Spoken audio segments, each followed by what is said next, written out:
What if this moment isn't what you think it is?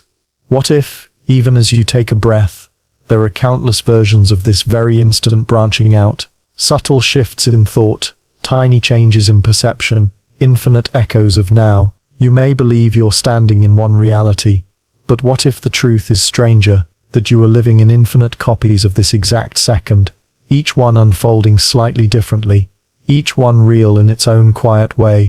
We often think of time as a single thread, but the closer we look, the more it frays. Neuroscience tells us perception is always late. Quantum physics whispers of worlds splitting endlessly, and philosophy warns that the present is never as solid as it seems. You aren't experiencing one reality, you're experiencing an infinite storm of them, all layered inside this fragile illusion you call now. Time, as you imagine it, feels like a single river flowing forward, one moment carried into the next in an unbroken stream. Yet beneath that comforting illusion lies a stranger truth. The present you believe you're inhabiting is already fractured, already split into countless versions before you ever notice it.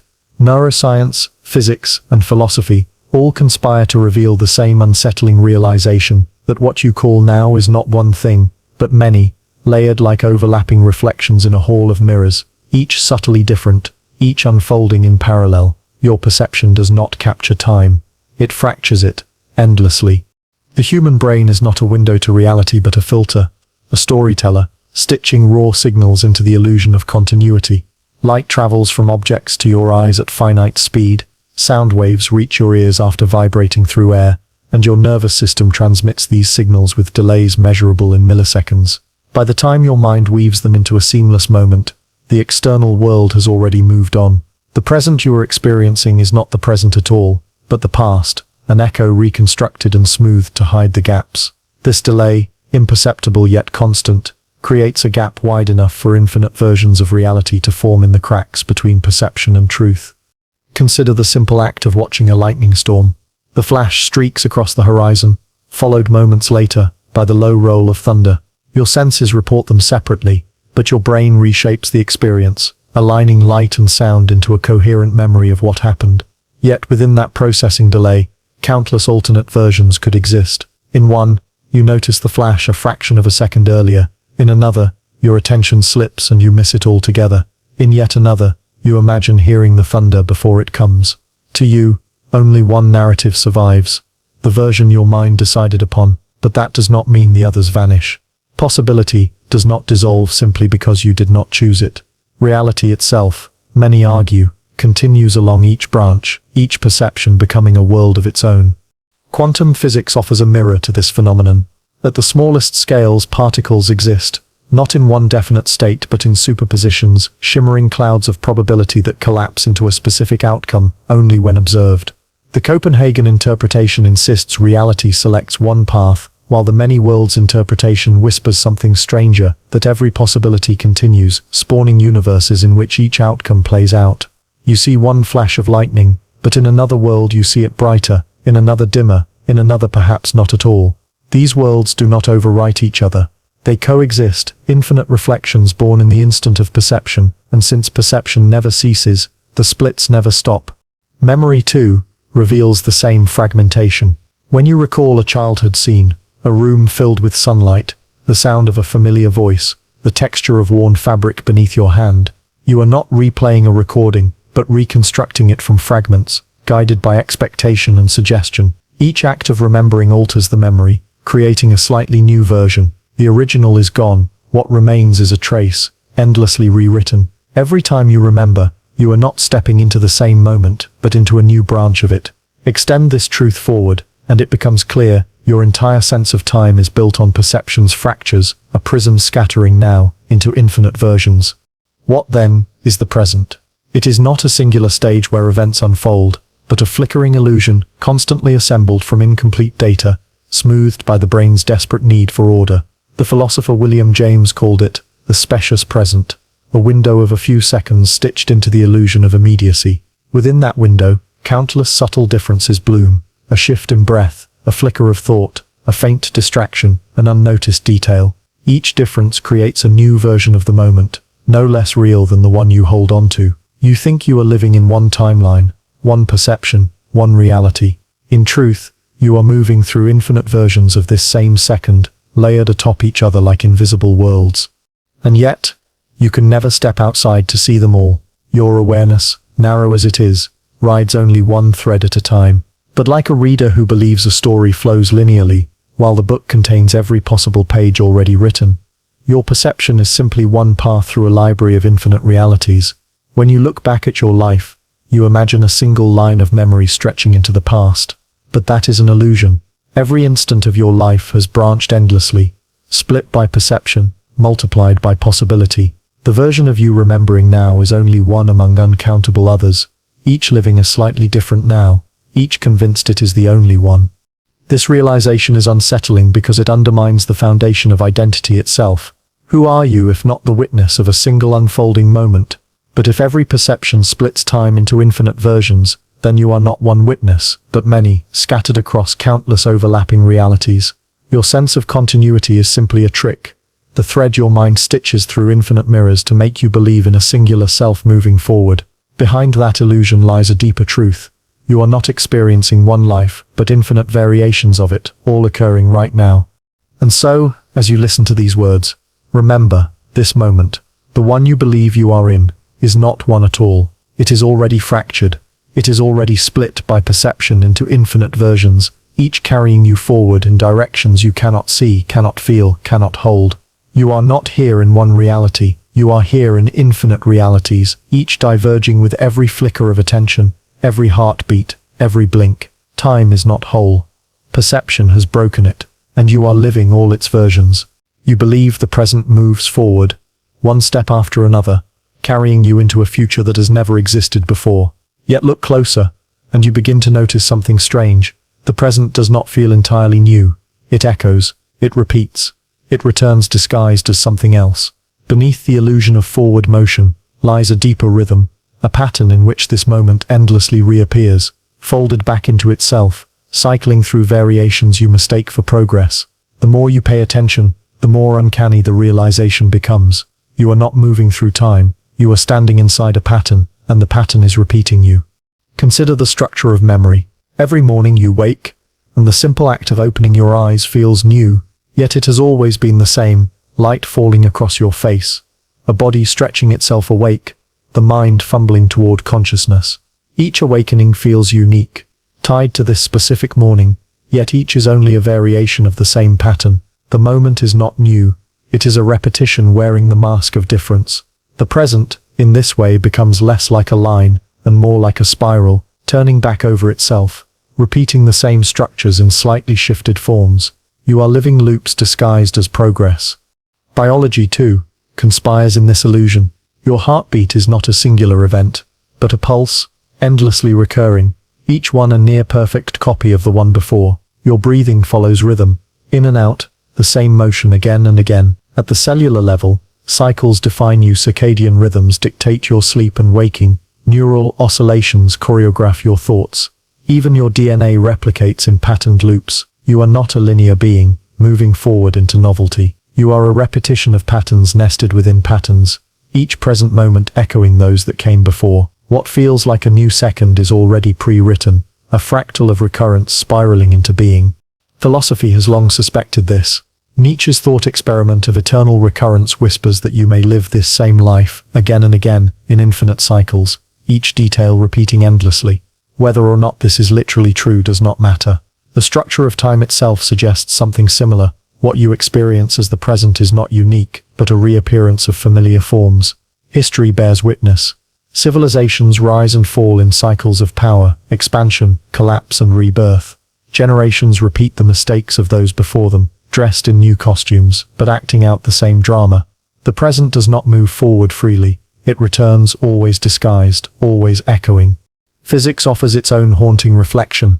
At the fundamental level, time itself may not exist as you imagine. Some theories suggest the universe is built not on flow but on static patterns, frozen structures that your perception animates. What you call the present is merely your consciousness scanning through these patterns, replaying them endlessly. Imagine a film reel. Each frame is complete, unmoving, eternal. Yet when projected in sequence, it creates the illusion of motion. Likewise, Each moment you inhabit is a frame already in existence, repeated endlessly in the vast reel of the cosmos. You are not moving forward through novelty, you are re-watching a scene already filmed, played out countless times. And if this is so, then who are you?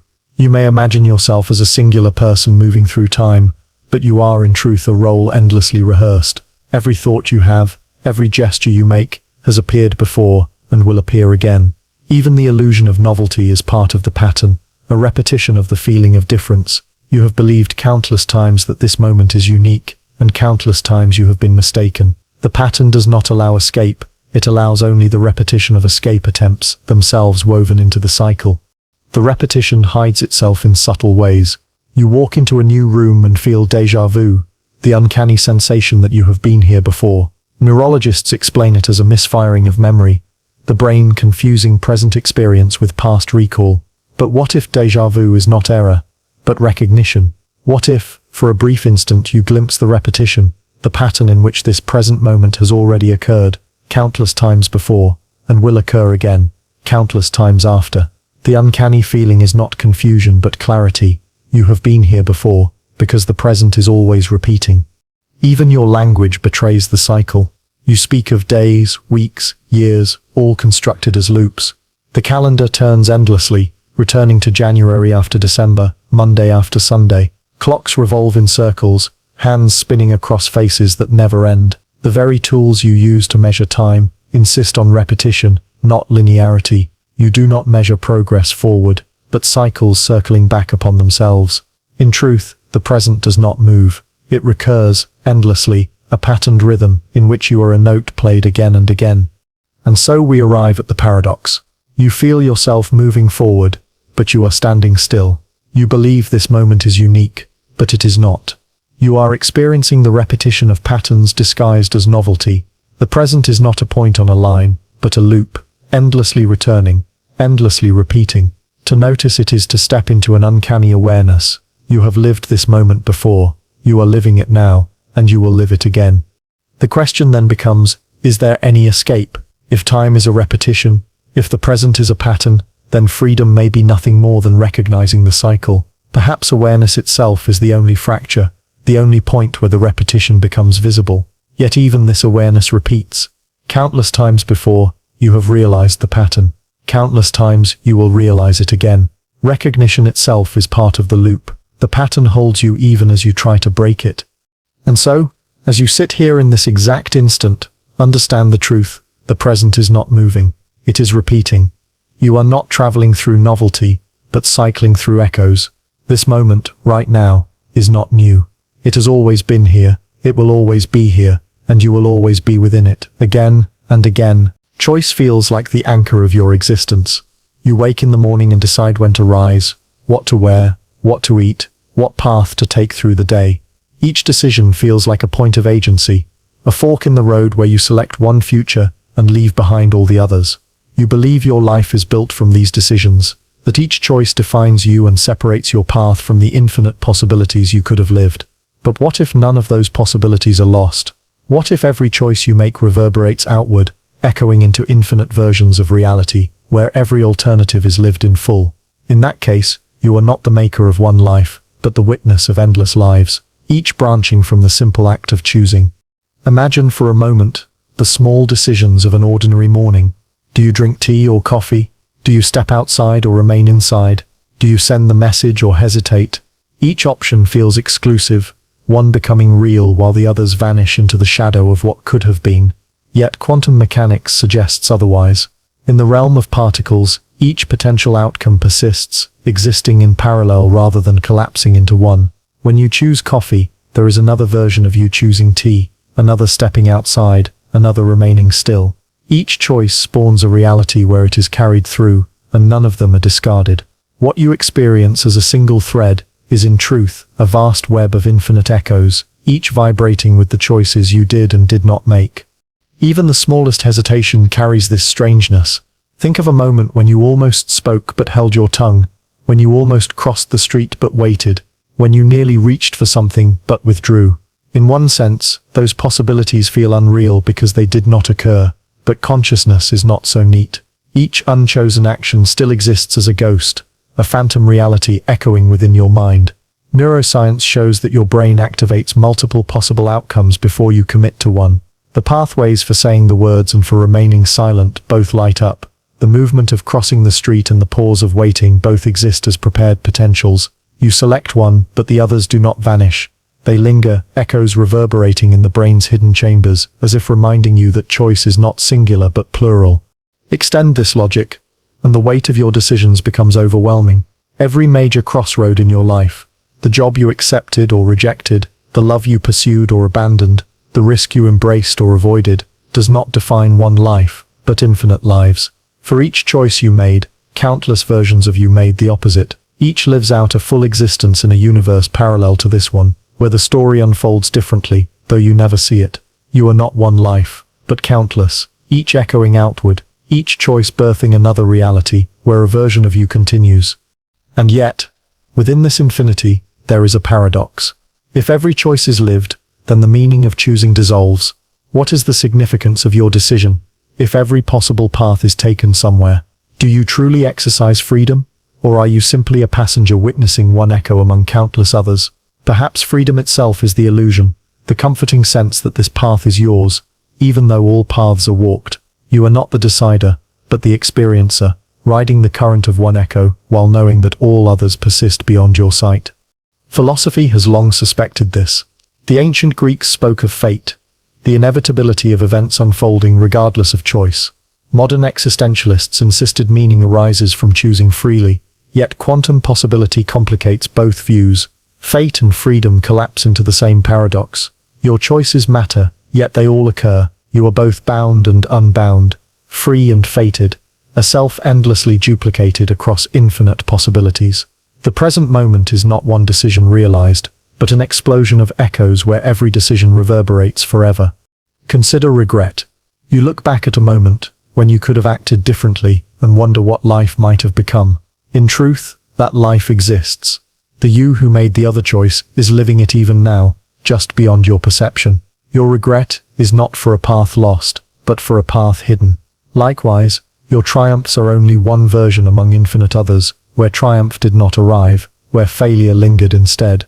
Every joy and every sorrow you carry is one echo in an endless chorus of selves, all living the consequences of choices you did and did not make. But here is the deeper paradox. If every choice is made somewhere, then you are not merely one person echoing through infinity. You are infinity itself, splintered into countless perspectives, each believing itself to be the center, each unaware of the others, except through faint shivers of intuition. Perhaps this is why déjà vu feels so haunting. A glimpse not of the past, but of another echo brushing against your own. Perhaps dreams are not inventions, but bleed-throughs, the murmurs of other choices lived by other selves. What you experience as imagination may be nothing more than another echo of you, lived elsewhere, folded into this moment by accident. And so, as you sit here, you are not simply living one choice. You are living all of them, though you see only one. Every breath is a fork, every thought a split, every heartbeat a new branch in the infinite tree of your existence. You are not one self-choosing among possibilities. You are an infinite echo of choice, multiplied without end, each version of you convinced it is the only one. The truth is, stranger, you are all of them, and none of them. The present moment you hold in your hand is not solid, but fractured into echoes. The life you believe you are shaping is already split into infinite variations. You are not a single thread of existence, but a chorus of selves, each living the infinite reverberations of choice. And still, you believe this moment is yours alone. That is the illusion. The reality is far wider. You are an echo among echoes, a ripple in an infinite sea of decisions, each repeating forever, each endlessly alive. Take a slow breath. Feel your chest rise, the air pass through your throat, the faint rhythm of your heartbeat underneath. It feels like the most intimate proof of being alive. This body, this breath, this mind observing itself in the present. Yet consider this unsettling possibility, that this very act is not singular, as you breathe here. Now, there are countless other minds, identical to yours, doing the same, parallel versions of you existing in realities just beyond your perception. They are thinking similar thoughts, noticing the same sensations, yet diverging in ways so subtle you could not detect them. What feels like your solitary consciousness may in fact be a chorus of parallel minds, all breathing now. This idea is not pure fantasy. Physics hints at it through the many worlds interpretation, where every possibility splits the universe into parallel branches. In one, you are here, reading these words. In another, you are distracted, looking away. In yet another, you never arrived at this moment at all. Each version contains a you, a mind experiencing itself, believing it is unique. Yet these minds do not replace one another. They exist simultaneously, each convinced of its singular reality. What you think of as one identity is not alone. It is mirrored endlessly, each reflection alive, each breathing this same instant. Biology echoes the same paradox. Your brain is not a singular entity, but a collection of processes running in parallel. Neurons fire in vast networks, billions of signals moving simultaneously, each processing fragments of reality. What you call consciousness is not a single stream, but a merging of many parallel processes. Even within your own skull, there are countless versions of you, competing, overlapping, integrating into the illusion of unity. When you decide, when you feel, when you think, it is not one mind acting but many, stitched into the appearance of a singular voice. You are already parallel within yourself. Consider the phenomenon of split brain patients, whose corpus callosum, the bridge between the brain's hemispheres, has been severed. In such individuals, two separate streams of awareness emerge, each capable of independent thought, each believing itself the whole. One hand buttons a shirt, while the other unbuttons it. One eye reads a word while the other interprets an image. Here, in one skull, are two parallel minds, unaware of one another, yet alive in the same body. If parallel consciousness can exist inside one person, why not across realities? Perhaps every version of you, across infinite universes, is another hemisphere of the same vast mind, breathing now in unison. Dreams offer another glimpse. Each night you inhabit worlds that feel real, selves that feel alive. You walk, speak, love, and fear within them. For the dream self, the world is complete. It knows no difference. Yet you wake and dismiss it as illusion. But what if the dream self is not fiction, but another parallel mind, another version of you breathing in another reality? Perhaps dreams are not created by your imagination, but accessed, glimpses of parallel selves woven into your sleep. Each time you dream, you live a fragment of another you, breathing in another world, convinced it is the only one. The unsettling part is this. All these minds are not separate but simultaneous. As you inhale, infinite versions of you inhale as well. As you think, infinite versions of you think alongside. Each diverges slightly, some imperceptibly, some radically, but all exist in parallel. What you feel as your solitary self is merely one note in a cosmic chord. Countless minds harmonizing in the act of being. You believe you are breathing alone. In truth, you are breathing in chorus. Philosophy has long brushed against this realization. Descartes declared, "I think, therefore I am," as if thought alone proved existence.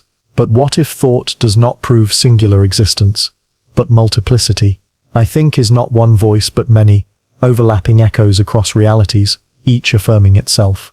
The certainty of being is not yours alone, but shared among infinite selves, each convinced of its own primacy. Identity dissolves in this recognition. You are not one mind, but countless parallel minds, each alive in its own now. And here arises the paradox. If infinite minds exist in parallel, then none is central. The version you are experiencing is not privileged, not the real one, only one among many. Each believes itself authentic, each lives its life fully, each breathes as if it alone holds existence. But no version is greater than another. They are all equally real, equally alive, equally now. The you reading this is not the original. There is no original. There are only echoes, parallel minds, each a reflection in an infinite hall, each breathing this same instant. What does this mean for the choices you make, the life you believe you live? It means that your victories are echoed by failures elsewhere, your sorrows by joys, your silence by words spoken in other realities. It means that when you hesitate, one version of you leaps, and when you leap, another hesitates. No action is singular. Each is refracted across infinite versions of you. Your mind is not one consciousness but a constellation, a spread of selves across realities, each one alive, each breathing now. And yet, you cannot perceive them. You are locked into the tunnel of one perspective, blind to the others, except through faint tremors, déjà vu, dreams, intuition, the eerie feeling that you are not alone in your own head. These moments are not mistakes but glimpses. the edges of parallel minds brushing against your awareness. You sense the others not because they are unreal, but because they are real, just beyond your reach, just outside the narrow focus of your consciousness. So breathe again.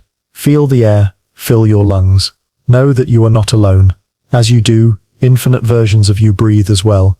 Parallel minds alive in parallel worlds, each convinced of its own solitude. You are not a single consciousness moving through time. You are an infinite chorus, a harmony of selves, each echoing the same act, each whispering, I am alive, I am here, I am breathing, now. Silence surrounds you more often than you realize. Beneath the noise of thoughts, the hum of machines, the shifting air, there is always a quiet undercurrent, a silence that waits. But silence is not empty. Silence is a loop, an invisible structure holding reality together.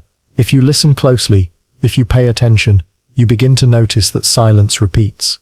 It cycles. It is the backdrop against which every sound, every word, every moment arises and dissolves. Reality itself may be looping in that silence, endlessly returning, endlessly replaying this very instant. Imagine the tick of a clock in a quiet room. Between each sound, there is silence. The tick matters only because it emerges from the pause that came before. That pause is not absence. It is the frame in which sound repeats. Extend this idea further, and you begin to see that silence is the rhythm of existence itself. Every word you speak is carved out of silence. Every thought begins in silence, and every moment dissolves back into silence again. The loop is not carried by sound or action, but by the silence that holds it all. You are not moving through time. You are circling within silence. Neuroscience reveals something similar. The brain is not constantly firing but oscillating, pulsing with rhythms of activity and quiet. Even your thoughts do not flow continuously. They emerge in bursts, separated by tiny gaps of silence, so brief you cannot detect them. Consciousness itself is not a steady stream but a flicker, switching on and off, looping through moments of awareness and moments of nothing. What you call now is stitched together from these gaps, each silence filled with the illusion of continuity. The present is not unbroken. It is a pattern of silences looping endlessly, invisibly structuring your experience of time. Quantum physics adds another layer. At the smallest scales, reality itself vibrates. Energy is not continuous but comes in quanta, discrete packets, flickers of existence separated by tiny pauses. Even matter is not solid, but a rhythm of presence and absence, being and not being, existence and silence. Between every vibration, every oscillation, there is a pause, a gap where nothing is, a silence looping across the fabric of reality. You think of silence as absence, but it is the hidden pattern in which everything else unfolds. Without silence, nothing could repeat. Without silence, nothing could exist. Consider music. A melody is not simply notes, but the space between them. Silence makes rhythm possible. Without pause, without gap, sound would collapse into noise. The beauty of a song emerges from silence looping within it, structuring it, returning again and again. Life works the same way. Your breath is not only inhalation and exhalation, but the quiet moment between. Your heartbeat is not just contraction, but the pause that follows. Even your days are shaped by silence, the sleep where consciousness withdraws, looping back into nothing, before returning again.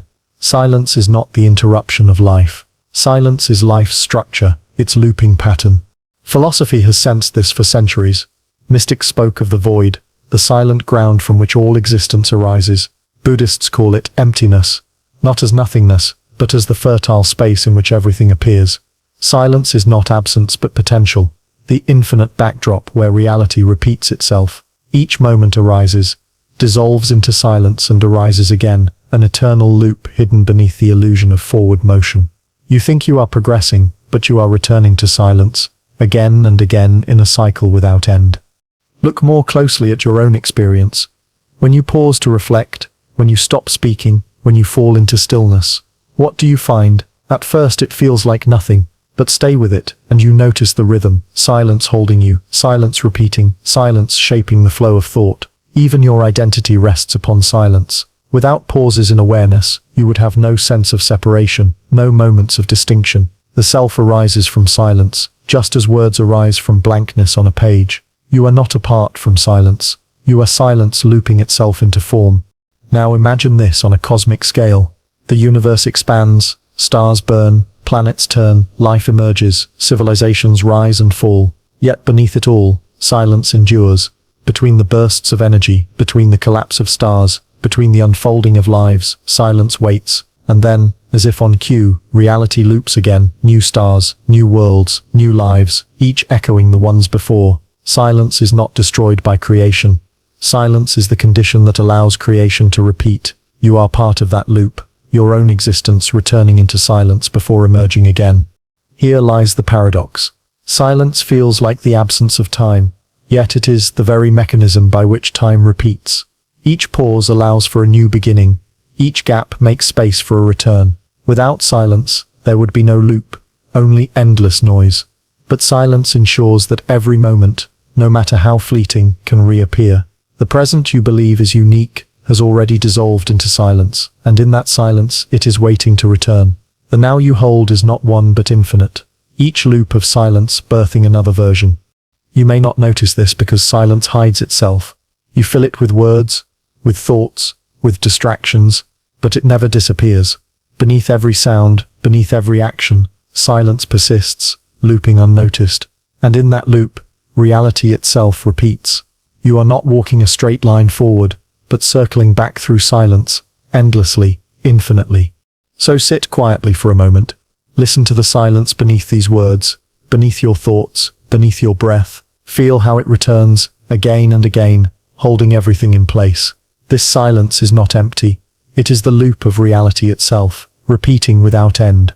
What you call the present is nothing more than silence looping itself into form, dissolving, then looping again.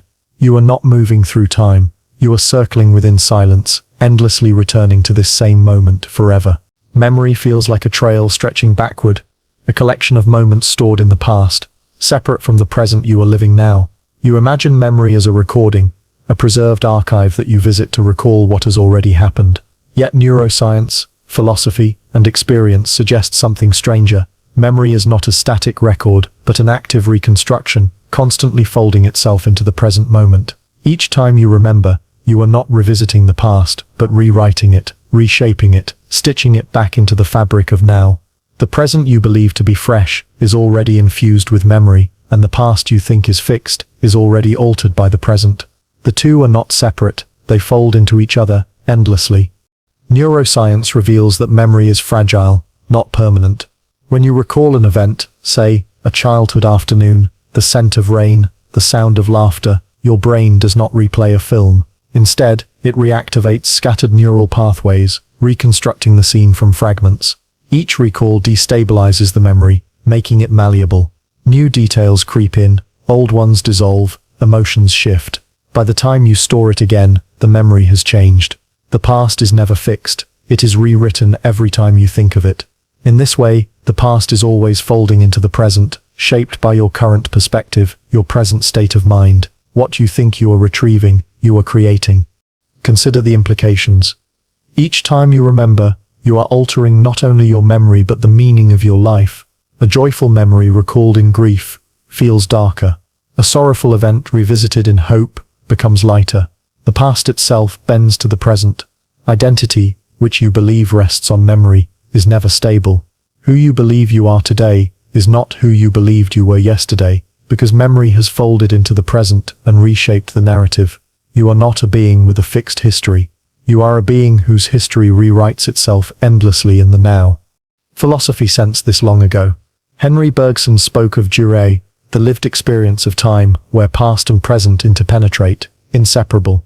Heidegger suggested that memory is not behind us but within us, always influencing how the present is lived.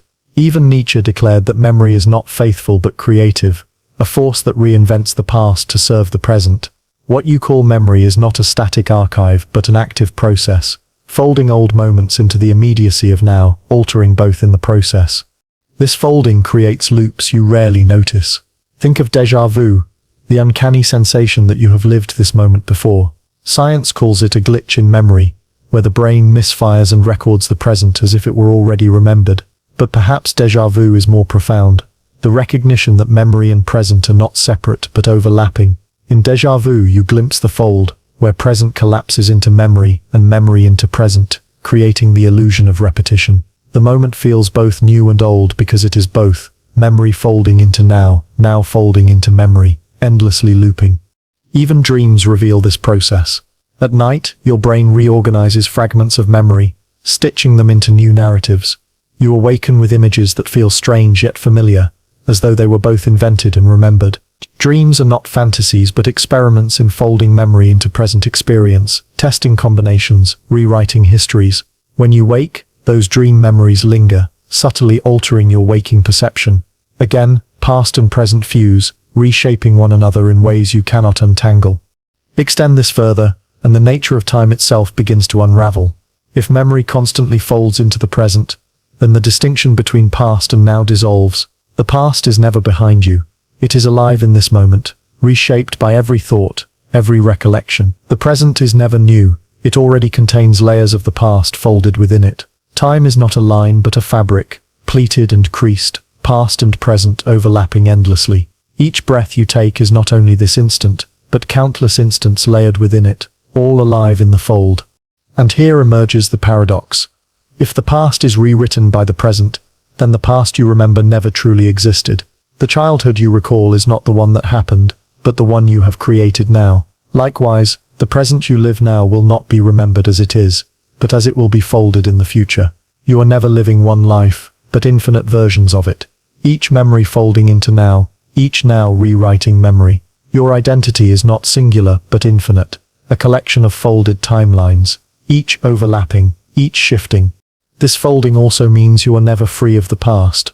Every thought you have, every sensation, carries traces of memory folded into it. You cannot see the world without seeing it through memory. The scent of bread carries childhood kitchens. The sound of rain carries forgotten afternoons. The look of a stranger carries echoes of someone long gone. You never experience pure present. You always experience memory folded into present, an inseparable weave. The past is not behind you but within you, alive in every perception. Yet, this also means the present is never lost. If memory folds into now, then every past moment continues in some form, rewritten, reshaped but alive. The child you were, the events you lived, the choices you made, they are not gone but folded here, breathing inside this instant. Likewise, this moment will never vanish. It will fold into countless futures, rewritten in ways you cannot foresee, but always alive. Nothing is lost. Everything repeats within the fold. So take a breath. Notice the memories stirring quietly as you do. They are not behind you. They are here, folding into this breath, this heartbeat, this moment. You are not standing in the present, apart from the past. You are standing in the fold, where memory and present overlap endlessly, each rewriting the other, each alive together. The self you think you are is only a temporary shape in that fold, shifting with every recollection, every instant, endlessly alive, endlessly changing. You believe you are living in the present. In truth, you are living in memory folded into present, and present folded into memory, a loop without beginning or end. Stand before a mirror, and notice how it reflects you back to yourself. At first it seems simple. The image is you, inverted left to right. But look closer, and the strangeness begins to spread. The reflection is not you at all, but light delayed, signals rebounding, an illusion of presence created by distance. The image is both you and not you, familiar and alien, alive yet silent. This is the paradox of identity. You are never singular, never one. You are always split across mirrors, reflections in memory, echoes in perception, doubles in parallel realities. The self you think you are is only one version among infinite others, each watching, each believing it is the original. Science confirms this fracturing. When you perceive yourself, your brain constructs an image based not on direct experience, but on fragments of signals stitched into coherence. Your sense of I is not an indivisible core, but a fragile assembly, endlessly reconstructed moment by moment.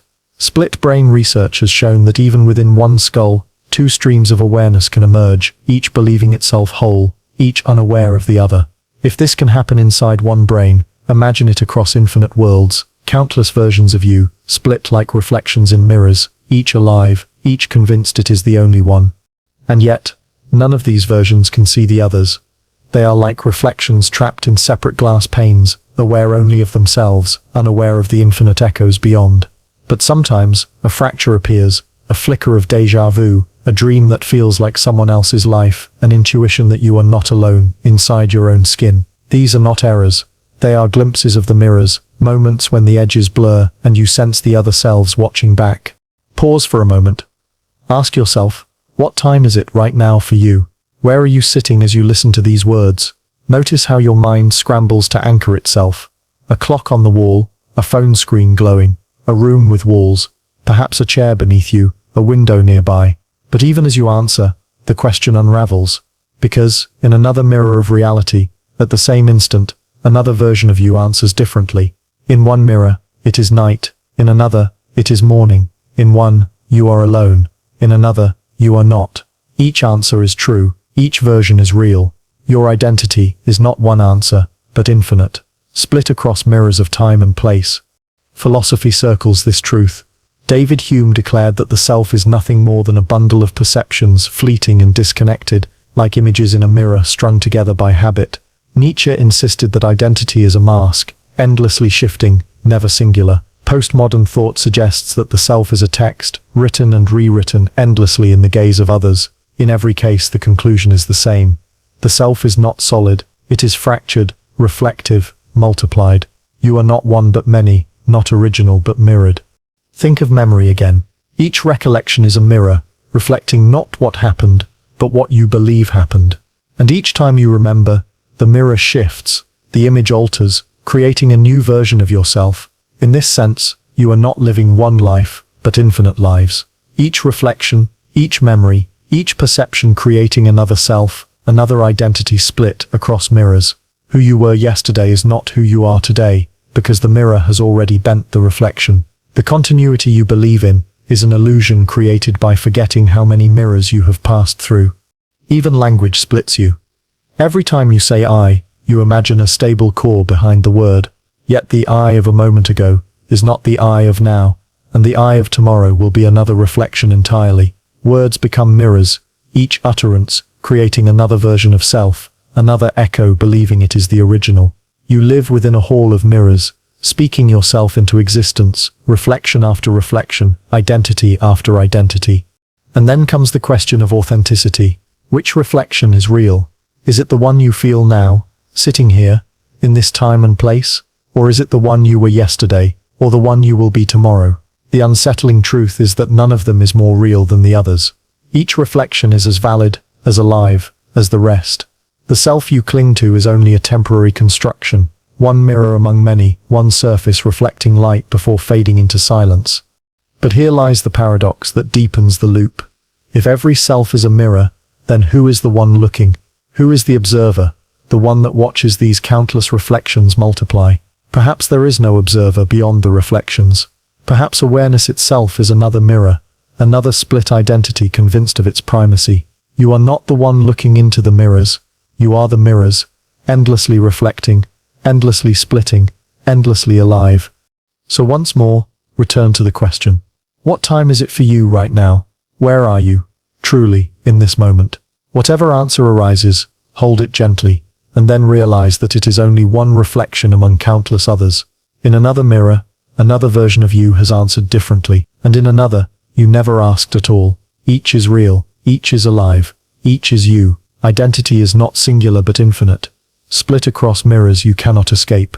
The self you believe in is an illusion of unity. Beneath it lies the endless splitting of reflections, each one a different version of you, each one breathing in its own now, each one convinced it is the only one. You are not one identity moving through time. You are infinite identities, split across mirrors, each answering the question of time and place differently, each alive in its own truth. And so, as you breathe in this instant, remember, you are not one, you are countless. You are not here in one room, at one time, in one body. You are everywhere, in infinite mirrors, each reflecting a different now, and all of them are you. You think of time as a film rolling forward, each frame replaced by the next, the story moving steadily on. But what if the film does not roll forward at all? What if instead it rewinds every instant, looping back, resetting, beginning again in ways you cannot perceive? Imagine the universe not as a line but as a breath, expanding, collapsing, returning to its start, only to expand again. Each instant you live may not be a new step into the future, but a replay, a rewind of what has already happened, happening now again and again. Cosmology has whispered this possibility for decades. The theory of the Big Crunch imagines the universe expanding outward until gravity pulls it back, collapsing everything into a single point before exploding outward again in a new Big Bang. Expansion, collapse, explosion, expansion, an infinite cycle of rewinds, universes replayed in endless loops. If this is true, then you are not living one universe moving forward, but infinite universes rewinding, each one replaying this very instant across eternity.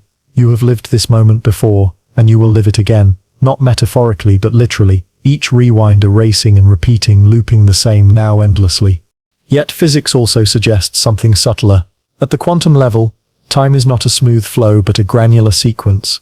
Tiny packets, Planck moments, between each packet, the universe pauses, and in that pause perhaps, the universe rewinds, resetting the probabilities, replaying the possibilities, before revealing one outcome to you. To your perception, it feels continuous, forward, linear, but beneath that illusion, time may be restarting every instant, the universe constantly rewinding and replaying, each version slightly different, each version real. You are living inside a cosmic stop-motion film, each frame an infinite reset, each instant a rewind of the universe itself. Memory offers its own reflection of this. When you recall a moment, you are not reaching back to the past but rewinding into it, reconstructing it anew.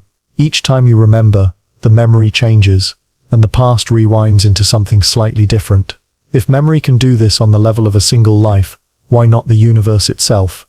Perhaps the cosmos remembers itself the way you do, folding back, replaying, altering slightly, never fixed, always alive in the act of rewinding. Even biology hints at repetition disguised as progress. Your heartbeat is not forward but cyclical, contraction, release, contraction again. Your breath is not linear but circular, inhale, exhale, inhale. Sleep repeats nightly, death and rebirth in miniature. Your body rewinding into stillness before beginning again. Every rhythm of life is a loop, every process a rewind, every function an eternal return disguised as forward motion. Why would the universe itself be any different? Perhaps existence is not a march, but a breath, expanding outward, collapsing inward, rewinding every instant into itself. Philosophy has always circled this idea. Nietzsche's eternal recurrence imagines every moment lived again and again, infinitely repeated. He posed the haunting challenge. If you knew you would live this exact life eternally, would you embrace it joyfully or despair? But beyond philosophy, the concept speaks to physics, memory, biology, and consciousness itself. Everything points not to forward progression, but to looping rewinds, endless returns. The now you cling to has already happened, and it is happening again, and it will happen endlessly, rewound and replayed, until eternity itself collapses. But here arises the paradox. If the universe rewinds every instant, then you have no proof of it. When reality resets, your memory resets too.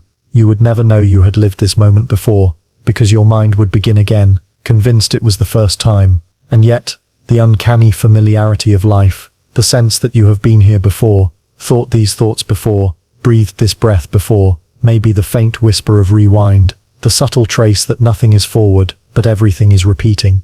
Consider déjà vu once more. That sudden recognition of the present, as already lived, may not be a neurological glitch at all. It may be awareness breaking through the reset, the mind glimpsing the rewind, realizing that this moment has already unfolded countless times. You recognize it because you have lived it, not once but infinitely, each rewind playing it again, each instant looping endlessly. Déjà vu is not error, but evidence, the memory of the universe rewinding itself. Even silence carries this pattern. Between words, between thoughts, between heartbeats, there is always a pause, a return to nothing before beginning again.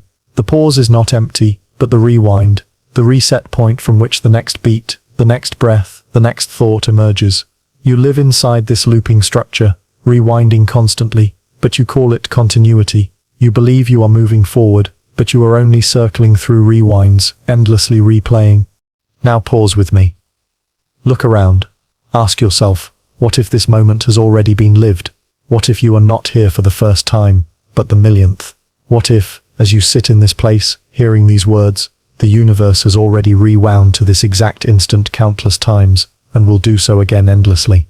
The thought is dizzying, almost unbearable, but it may be the closest thing to truth. The paradox grows deeper. If the universe rewinds infinitely, then the distinction between past, present, and future collapses. What you call tomorrow has already been lived. What you call yesterday will be lived again. Time is not an arrow, but a wheel, endlessly spinning, endlessly repeating the same sequence of instants. You are not walking forward, but circling in place, every step returning you to where you began, every instant rewound into itself. And yet, this does not make life meaningless. It makes it infinite. Every joy you have ever felt will be felt again. Every sorrow will repeat, yes, but so will every love, every wonder, every moment of awe. The universe rewinds not to punish, but to sustain, to preserve every instant forever by replaying it endlessly. Nothing is lost, nothing disappears. Everything repeats, rewound and alive in every instant. So take another breath. Notice how it feels both new and familiar. Notice how it feels as though you have breathed it before. You have, you are, you will. The universe is rewinding every instant, and you are its witness, its participant, its echo. You are not living forward. You are living again and again and again. Each moment eternal, each moment infinite, each moment forever rewound. What if reality does not exist until you observe it? What if the act of looking, of noticing, of being conscious, does not merely reveal the world but creates it? This is not poetry alone, but physics, the strange truth suggested by quantum theory. A particle can exist in many states at once, a superposition of possibilities, until observed. Observation forces the particle to choose collapsing into one outcome. But what if collapse is not the end? What if, instead of eliminating other possibilities, observation generates endless copies of reality, each one reflecting a different outcome? If so, then every time you open your eyes, every time you turn your attention, you are not just perceiving the world, you are multiplying it. You are generating infinite versions of this moment. Consider the famous double-slit experiment. Fire electrons at a screen with two slits, and they form an interference pattern, behaving like waves spread across possibilities. But observe them, and the pattern disappears. The electrons act like particles, as if your watching forced them to decide. Yet many physicists argue that the decision is not one but all. The universe splits into copies, each containing a version of the outcome. In one, the electron passes through the left slit. In another, the right. In another, both. And in every branch there is an observer, you, witnessing the outcome. But which you is real? The unsettling answer, all of them. The act of observing has generated countless copies, each containing a version of you. Even outside physics, the same truth emerges. Observation is not passive but active. When you look at someone, your perception shapes them. You do not see them as they are but as your mind constructs them. Filtered through memory, bias, expectation. Another person looking sees them differently. Which version is true? Perhaps all of them. Each act of observation creates another copy, another layer of reality. The world is not one thing observed differently. It is many worlds generated by the act of being seen. Now consider yourself. Every time you reflect inward, every time you say I am, you generate a version of yourself. One copy believes it is the real you, but so do the others. Yourself is not one core identity, but countless selves generated by observation. Each memory recalled, each thought examined, each moment reflected upon. Who you think you are is only one copy among endless copies, all alive in their own right, all observing themselves into being. You are not one self looking into a mirror, you are an infinite hall of mirrors, each reflection believing it is the original. Pause for a moment. Look at your hand. Notice the lines in the skin, the way light falls across it. In this act of observing, you have created this version of your hand, this exact texture, this exact pattern, this exact perception. But in another branch of reality, another you observes a slightly different version. The light shifted, the attention altered, the sensation changed. Each observation generates a copy, and each copy lives on, complete, coherent, unaware of the others. You are multiplying yourself simply by looking. Philosophy has long suspected this. Berkeley argued that to be is to be perceived, that existence itself depends on observation. Eastern traditions echo the same. The observer is not separate from reality, but the very act through which reality arises. You are not a spectator of a fixed world, but a generator of endless worlds through your awareness. The paradox is clear. The more you observe, the more versions you create, and the less certain you can be of which is real. Think of dreams. Within them, you observe vividly. Landscapes, people, events. They feel real while you are there. Only upon waking do you dismiss them as unreal. But what if they are not illusions but copies, realities generated by your observation? Each dream a world, each dream self an observer, each as valid as the waking you. When you open your eyes in the morning, you do not escape illusion. You simply shift into another copy, another version generated by another act of observation. This raises a haunting question.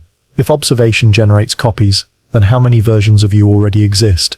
Every time you have looked, every time you have remembered, every time you have dreamed, you have multiplied.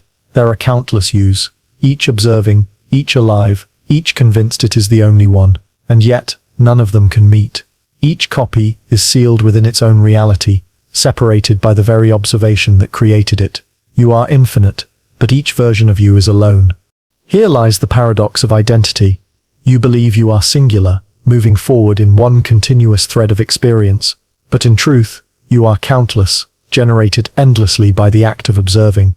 You are not oneself, but an infinite multitude, each one alive in its own moment, each one convinced it is original. The observer is not unity, but multiplication, not stability but endless generation. The unsettling truth is this: you are not observing reality, you are generating it. You are not witnessing one world but spawning countless worlds, each complete, each alive, each containing a version of you, convinced it is the only one. You are infinite not in potential, but in fact, infinite copies, infinite observers, infinite realities, all created in the simple act of looking. So close your eyes for a moment. Notice how even in darkness, observation persists. Sensations of your body, fragments of thought, flashes of memory, each one generates another copy. You cannot stop it, you cannot escape it. The observer does not reveal reality, the observer multiplies it, and you are the observer, endlessly generating, endlessly splitting, endlessly alive in infinite copies of this moment.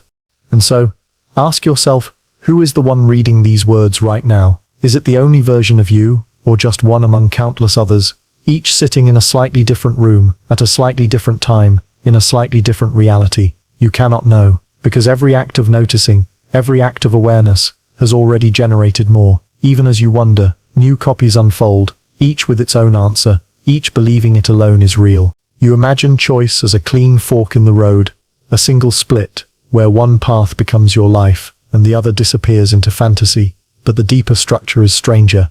Every decision is not a fork, but a fractal, a shape that repeats its branching pattern at every scale. From the smallest hesitation in your breath, to the largest vow you ever made, you decide to speak or to stay silent, to turn left or right, to forgive or to harden, and the choice appears singular, but inside it, the pattern replicates. Each option contains subtler options, which contain subtler options still, endlessly, like the coastline that grows longer, the closer you measure it, like a fern whose leaf mimics the whole plant, like the Mandelbrot set blooming infinite detail wherever you zoom. Your life is not a line with tidy intersections, it is a coastline of decisions that refuses to end, its edge rough with possibility, self-similar at every depth. One morning you reach for tea, and in that simple motion lie thousands of micro-choices: temperature, sweetness, posture, attention, each spawning its own contour of outcomes, each contour throwing off new filaments of consequence. Scale outward to the year you chose a city, or a person, or a purpose,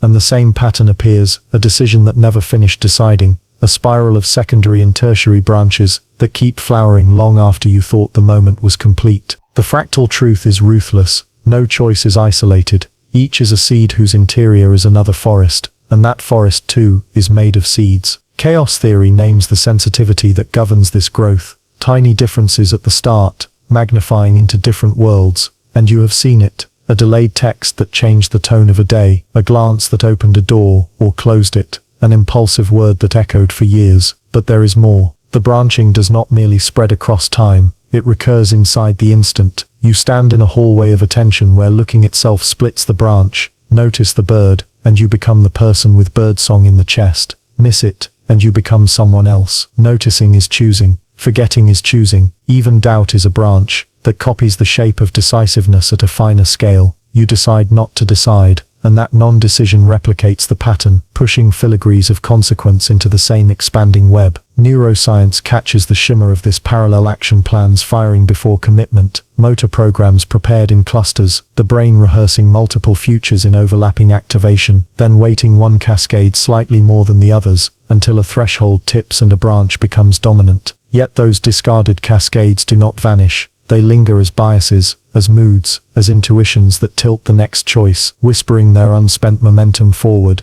imprinting the fractal self with unseen repetitions. Language does it too. You name yourself, leader, outsider, caretaker, rebel, and the name is a high-level selection that contains concealed microgrammar, the tone you take on a call, the stories you tell, the lines you won't cross, the lines you will. Each label is an attractor in the phase space of your days, drawing smaller choices into its orbit, so that the pattern of identity keeps redrawing the map beneath your feet. And look how society scales the same geometry. One policy, one rumor, one invention branches through networks of gossip and code and trade, until entire cultures bend along curves no planner foresaw. The original choice still flowering decades later in distant minds, self-similarity written across cities like veins. Even your morality is fractal. Mercy and severity each contain miniature versions of themselves. You can be harsh kindly and kind harshly, strict with tenderness or permissive with cruelty, concealed, the pattern repeating in nuance, altering outcomes in ways that only emerge when you zoom in. The illusion of control arises because you frame the branch you chose, and crop out the ones you didn't, but the unchosen are not empty. They persist as counterfactual currents, shaping tides you mistake for fate. Regret is the feeling of tracing a coastline you once measured too coarsely. Gratitude is the shock of discovering a beautiful lagoon that only exists at high resolution. Both are cartographies of choice. And then there is art, the sketch, the draft, the rehearsal, each decision inside it recursively refining the same motif. Remove a line, and the entire composition rebalances. Change one note, and the chord family rearranges. Shift the camera 1 degree, and the story's moral tilts. Creation is choice learning its own geometry. Destruction is too. You wonder if there is a final choice, a master branch that overrides all others. But the closer you come, the more the pattern slips from your fingers, multiplying at the edges. Even vows, lifelong ones whispered under breath, must be rechosen in hundreds of small ways, or they evaporate into decorative words. The vow is the large leaf. The keeping of it is the fine venation that carries water to every cell. And what of freedom? If the branchings are endless, do you guide them or do they shape you? The answer repeats at every scale. You are both the chooser and the chosen, both the hand carving the coastline and the coastline instructing the hand. Your temperament sets initial conditions, your first branches constrain future widths, but attention can still find new openings, clever zoom levels where a cliff discloses a stair. Freedom is not exit from the fractal, freedom is skill within it, sensitivity to scale, the practiced art of choosing where to zoom. Bring this back to now. This exact moment is not a dot, it is a bloom. The way you sit, the next word you accept into your mind, the breath you lengthen or shorten, all of them are branch points mirroring the larger decisions you fear and desire. Treat them gently, and the shape of your life changes at every level. Neglect them and the roughness grows, and you will call it inevitability. Somewhere in realities adjacent to this one, your branches have already thickened into different forests. In some the trail is shaded and cool, in others the canopy burns with a sun you chose without noticing. Those selves are not accidents, they are you at different magnifications. The same pattern evolved along different edges of its own geometry. So take the next small choice as if it were large, because it is. Speak one clear sentence, drink one glass of water, turn your face toward one square of sky, forgive 1 inch, demand one boundary. Each of these is a leaf that remembers the whole tree. And when the doubt returns, as it will, remember that you are not lost in a maze. You are standing inside a shape that knows itself. The coastline only looks infinite when you measure it poorly. Learn to change the ruler, learn to change the scale, then choose again, and watch the pattern alter everywhere at once.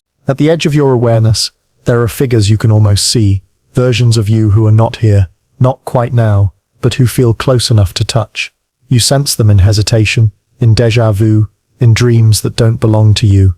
These are the shadows of alternate selves, lives lived beside your own, not erased but hidden, not gone but veiled. You live one version of your story, but infinite others unfold in silence, parallel and complete, each casting a shadow that sometimes falls across your path. You mistake the shadow for memory, for imagination, for coincidence, but perhaps it is none of these.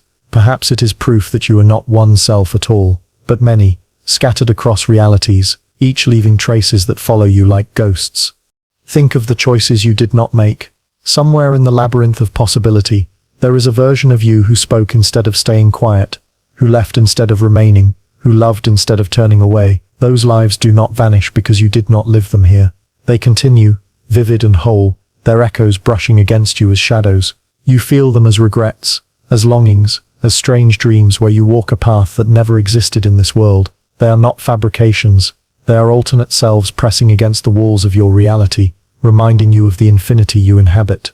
Science gives the shadows language. The many worlds interpretation insists that every quantum possibility plays out, each spawning its own universe. In one, you read these words carefully. In another, you glance away. In another, you never found them at all. Each reality contains a version of you, identical yet diverging, each believing itself unique. But because the universes cannot meet, what you sense of the others are only shadows, flickers of awareness, tremors of memory that feel misplaced. You think you invented them. In truth, you encountered them. Consider dreams again.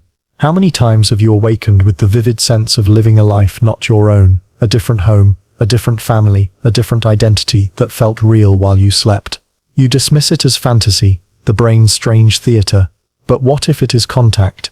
What if the dream self is an alternate you, living in another branch, whose shadow has leaked into your consciousness? Every dream of another life may be a window. Every forgotten figure another self. Every fragment of strangeness, a shadow you almost recognized. Even waking life carries these glimpses. You walk into a room and feel certain you've been there before, though you have not. You meet someone new and feel you've always known them. You hesitate and see a flicker of yourself making the opposite choice. These moments unsettle you because they do not fit the story of one life, but they are shadows of the others, brushing against you, reminders that your identity is not contained within a single thread. You are stitched from countless threads, and the others are never entirely gone. Philosophy wrestles with this multiplicity. Hume insisted the self is a bundle of perceptions, no core behind them, only flickering impressions. But what if the bundle extends beyond one life? What if the impressions of alternate selves slip into your own, making you larger than you realize? Nietzsche spoke of masks, the many faces we wear, each authentic in its own time. But perhaps those masks are not choices you adopt, but versions of you that exist elsewhere, shadows that sometimes step into your light. Identity is not one mask but infinite, each worn fully by another self, each shadow proof of the other's existence. This also explains the weight of regret. When you feel haunted by the life you did not live, it is not imagination tormenting you, it is contact. The alternate you who made the opposite choice is living that life, and you sense their existence faintly, as a shadow falling across yours. The grief of what could have been is not fantasy but recognition. Another you is alive, just beyond your reach. Likewise, your triumphs and joys cast shadows into other lives where they never happened. The echo of your happiness is their loss. The echo of your loss is their happiness. You live one life, but the shadows of all the others never leave you. And so, ask yourself, who are you really? Are you this version? The one sitting here now? Or are you also all the shadows? The quiet ones, the dream ones, the almost ones, who live beside you. You cannot escape them, because they are you. Each shadow is another face of your identity, another reflection in the hall of mirrors, another self breathing now. You are not one but many, not a single life but infinite, each version casting shadows across the others. The paradox is clear. You are both singular and infinite. You live one life in full, yet you are haunted by the countless lives you will never touch. You feel whole, yet you are stitched from fragments of shadows. Identity is not unity, but multiplicity, not a solid figure, but a shifting constellation of selves. You are the shadow and the light, the dream and the waking, the silence and the voice. So when you feel haunted by memory, by longing, by déjà vu, pause. Do not dismiss it as error. See it for what it may be, the shadow of another you, passing close, reminding you that you are not alone inside your own skin. You are part of an infinite network of selves, each casting shadows into the others, each reminding you that this moment is not singular, but infinite. You are not only the self you see in the mirror, you are all the shadows that mirror cannot hold. And in the quiet between breaths, when you feel the weight of all that you are and all that you are not, remember the shadows are not strangers. They are you, they are alive, now, just as you are, split across realities, each casting its echo into this one. You are not haunted. You are multiplied. You are infinite. Every moment you live is wild, raw, flowing, and yet you do not experience it in its raw form. Almost instantly, your mind reaches for words. You narrate to yourself what is happening. You attach names. You assign meaning. The moment is caught in language, pinned like a butterfly to a board. But here is the paradox. The moment cannot be captured without being changed. Language does not simply describe reality. It reshapes it, traps it, freezes it into patterns that cannot contain its living movement. You believe you are experiencing reality directly, but in truth, you are experiencing words woven around it, a net of language holding living moments captive. Consider something as simple as this. You feel the wind on your skin. Immediately your mind names it. Wind, breeze, air. But in naming, the sensation is already altered.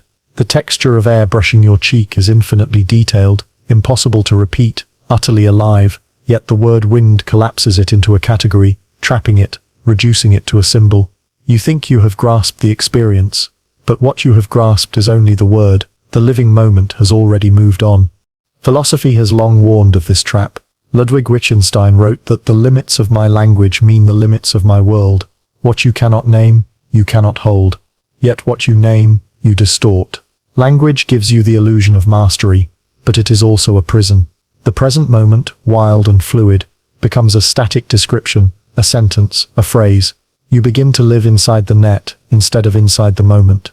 Neuroscience confirms this pattern. Studies show that the brain processes raw sensory input in milliseconds before language regions activate, layering words and concepts onto the experience. Once language appears, perception changes. If you label a color red, you no longer see the subtle shades within it. If you name an emotion anger, you reduce the storm of sensations in your body into a single category. Language traps the richness of the present, replacing it with symbols. You are no longer living the moment. You are living your words about it. This trap extends to memory as well. When you recall the past, you rely not on pure sensation but on language, the stories you told yourself about what happened. Over time, the words overwrite the experience. You no longer remember the event. You remember the description. The memory becomes a script, polished and repeated, until the living details dissolve. The past is trapped in language, altered by the words you chose, confined to the net you wove around it. And yet, language is not merely distortion, it is also creation. By naming, you bring moments into being, in ways that can be shared. A living moment is fleeting, gone the instant it occurs. But through language, you freeze it, carry it forward, offer it to another. In this way, language both imprisons and preserves. It traps living moments, but without the trap, they vanish entirely. You are caught in the paradox. Language is both the death of immediacy and the only way immediacy survives. Think of silence again. In silence, a moment is pure, beyond naming. But as soon as you try to hold it, you reach for words, peace, emptiness, stillness. Each word points, but none contain. The moment, alive and infinite, is reduced to symbols, stripped of its fullness. And yet, without those words, you cannot carry the silence with you. You cannot share it. You cannot even remember it. Silence must be trapped in language to be recalled, and in that trapping, it ceases to be silence at all. Every culture demonstrates this paradox. Words shape what people see, what they notice, what they believe is real. A language with many words for snow teaches its speakers to notice subtle variations of ice and powder. A language without a future tense shapes its speakers to live more in the present. You think language simply describes, but it dictates perception. Living moments are filtered, reshaped, and sometimes entirely created by the words available. You are not simply a witness to the world. You are a prisoner of the language you inherited. Identity too is trapped this way. You tell yourself stories. I am strong. I am broken. I am hopeful. I am lost. These are words. Nets thrown over the fluid movement of your life. You begin to live as the words say, trapped in them, unable to escape. The living complexity of yourself is flattened into language, repeated until it feels permanent. But identity is no more solid than the present moment. It is only the story you have told yourself, the words you have woven, the trap you live inside. So ask yourself now, what words are you using to describe this very moment? Where are you? And what time is it? And who are you? Notice that the answers come as words, a city, a clock, a name, but these are not the moment. They are only the net cast over it.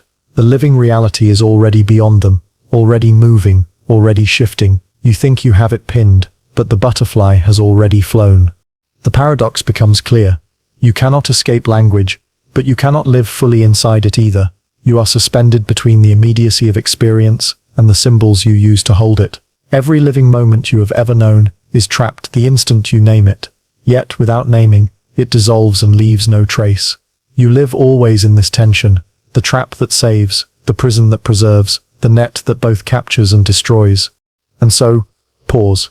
Feel the moment you are in right now, the breath, the weight of your body, the flicker of thought. Before you name it, before you trap it in words, notice how vast it is, how alive. Then let the words come, and watch how the moment shrinks, how it freezes, how it becomes something else entirely. You will never escape this paradox, but in noticing it, you glimpse something deeper. The present is never the words you use. It is always larger, always beyond, always slipping through the net of language, alive even in its captivity. You have been taught that physics is indifferent to you, that the laws of the universe operate whether you notice them or not. Gravity does not ask if you are paying attention. Light does not require your belief to travel. And yet, at the edges of science, something stranger emerges. The unsettling suggestion that awareness itself bends physics, that the act of observation changes the outcome, that consciousness is not separate from the laws of the universe but stitched into them. Reality does not unfold passively in front of you.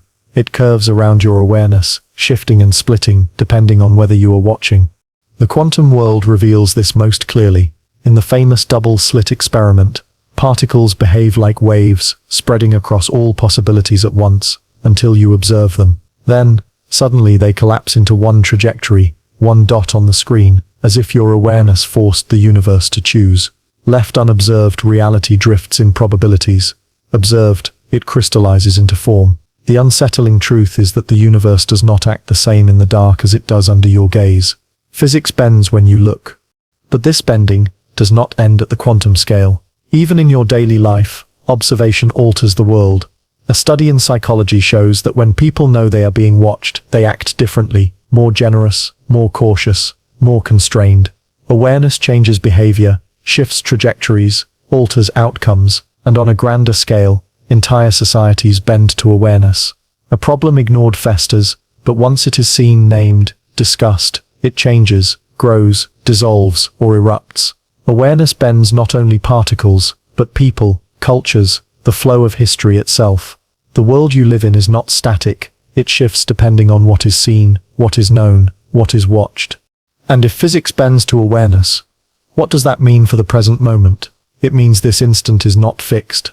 It means every breath you take, every glance you give, alters reality itself. You are not a passive spectator of a film already made.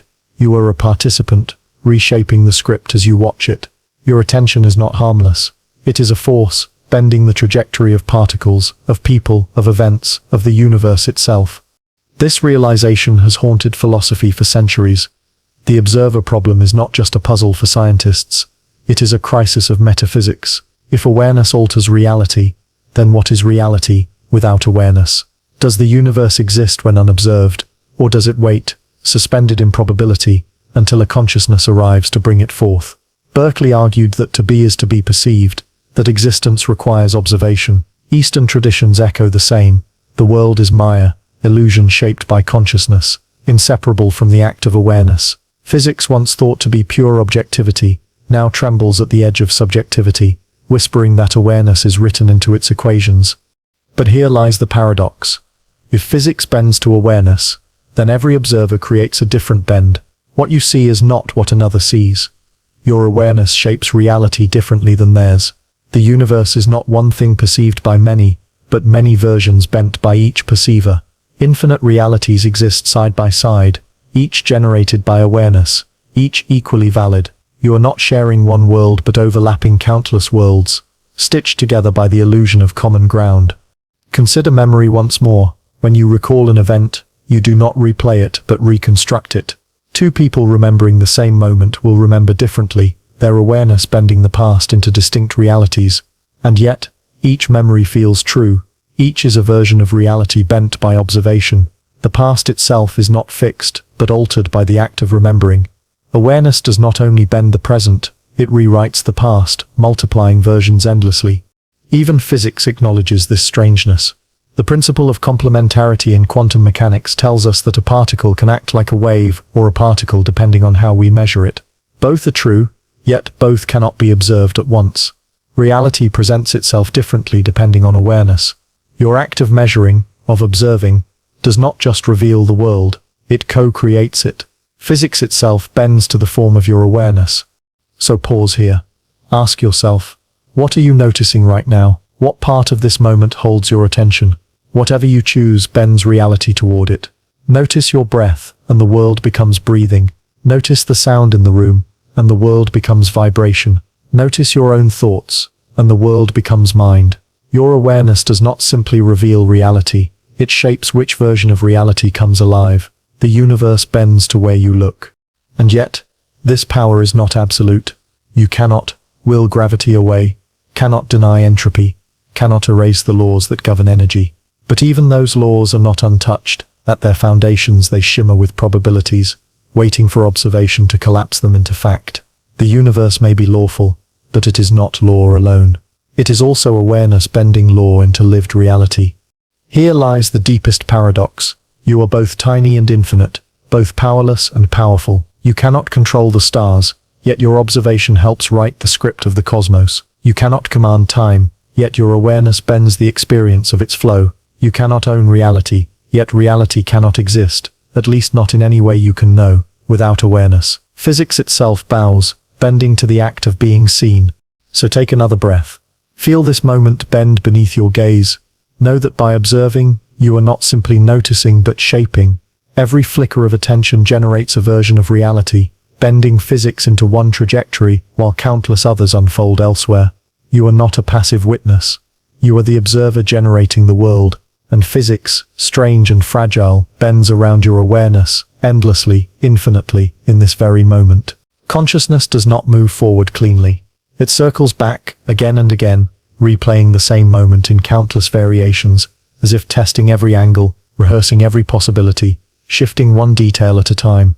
You think you are living in a continuous stream of novelty, but your awareness is more like an actor rehearsing a line, repeating it again and again, changing only the inflection, the pause, the gesture. Subtle differences accumulate, shaping the story of your life, but beneath them lies the same loop, the same present, replayed endlessly, consciousness testing, revising, altering. Neuroscience captures the faint trace of this.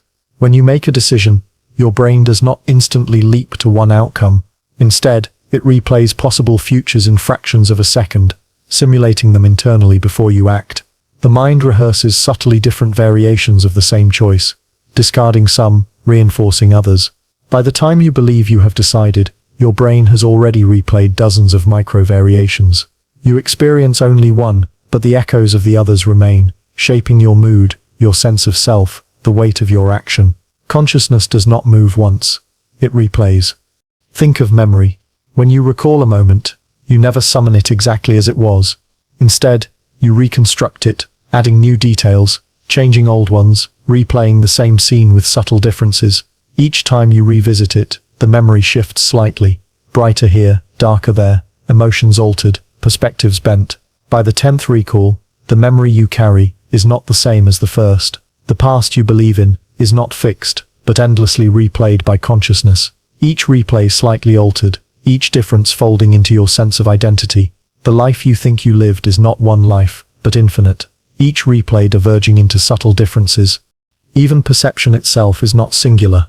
Studies show that your brain does not process sight as a continuous stream, but in pulses, snapshots taken and replayed in cycles of neural oscillation. Consciousness stitches these snapshots into the illusion of flow, but in truth, you are replaying still frames, layering subtle differences each time. You do not see the world directly.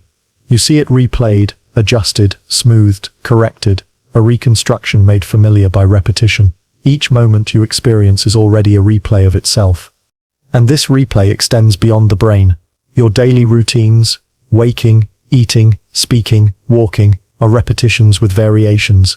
You replay yesterday in the form of today, altering details, so small you hardly notice. The words you say are not new, but rehearsals of patterns learned long ago. Even your emotions replay themselves. You feel anger not for the first time but as a subtle variation of previous angers, reshaped by context. You feel love not as a unique fire, but as a flame replayed, flickering slightly differently with each encounter. Consciousness is not creating fresh states, but replaying old ones with subtle differences that disguise the loop. Philosophy sensed this too. Nietzsche's eternal recurrence imagined life replaying endlessly. But what if the recurrence is not cosmic but immediate? Each moment you live is not singular, but a replay, varied slightly, shifted subtly, yet essentially the same. William James described consciousness as a stream, but even a stream circles back in eddies, replaying water in loops. The self you believe continuous may in fact be recursive, rehearsing its own existence, repeating itself with only minor variations. This explains the uncanny sensation of déjà vu. When you feel that a moment has already happened, perhaps it has, not in some distant past life, but in your own consciousness, replayed moments before with subtle differences. Your mind rehearsed the scene ahead of time, and when it unfolds, the recognition feels eerie. The present is not new but replayed, and the familiarity is the residue of prior iterations. Déjà vu is the shadow of consciousness rehearsing reality before it arrives. Dreams, too, carry this truth. You replay your life nightly, scenes scrambled, details shifted, the same themes recurring with subtle differences. You dream of walking into rooms, of speaking to strangers, of facing fears, not once but again and again, each replay bending slightly. Dreams are not distractions but replays, the mind testing possibilities, layering differences, preparing you for lives you will never live, but must contain. Waking life is no different. You are dreaming now, replaying your own existence with subtle shifts. But here arises the paradox. If consciousness is endlessly replaying, are you ever living anything new? If every moment is a rehearsal of itself, a variation of something already replayed, then the uniqueness of now collapses. What you call the present may simply be another iteration, another version, another subtle difference layered on top of countless others.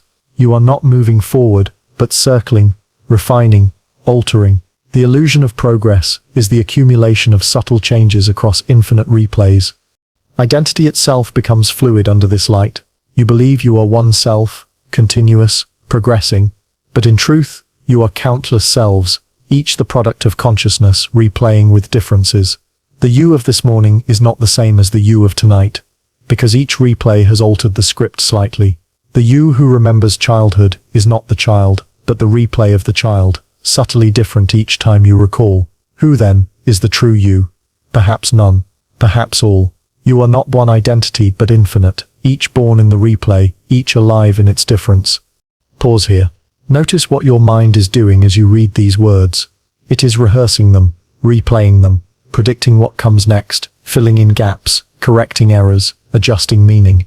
You are not passively receiving, you are actively replaying.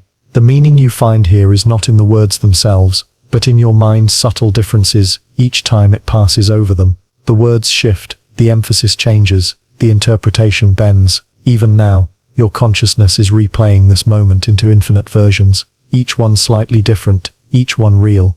And so the present is never singular. It is always layered, always replayed, always altered. You believe you are living now, but you are living countless nouns, each echoing the others, each carrying subtle differences. Consciousness does not flow forward into novelty. It circles back, endlessly replaying, endlessly altering, endlessly alive in the fractal repetition of the present. Your attention feels like a narrow beam, a single light cast upon the present. You imagine it as steady, focused, illuminating one reality at a time. But the truth is, stranger, attention is not singular, not steady. It flickers, fragments, splits.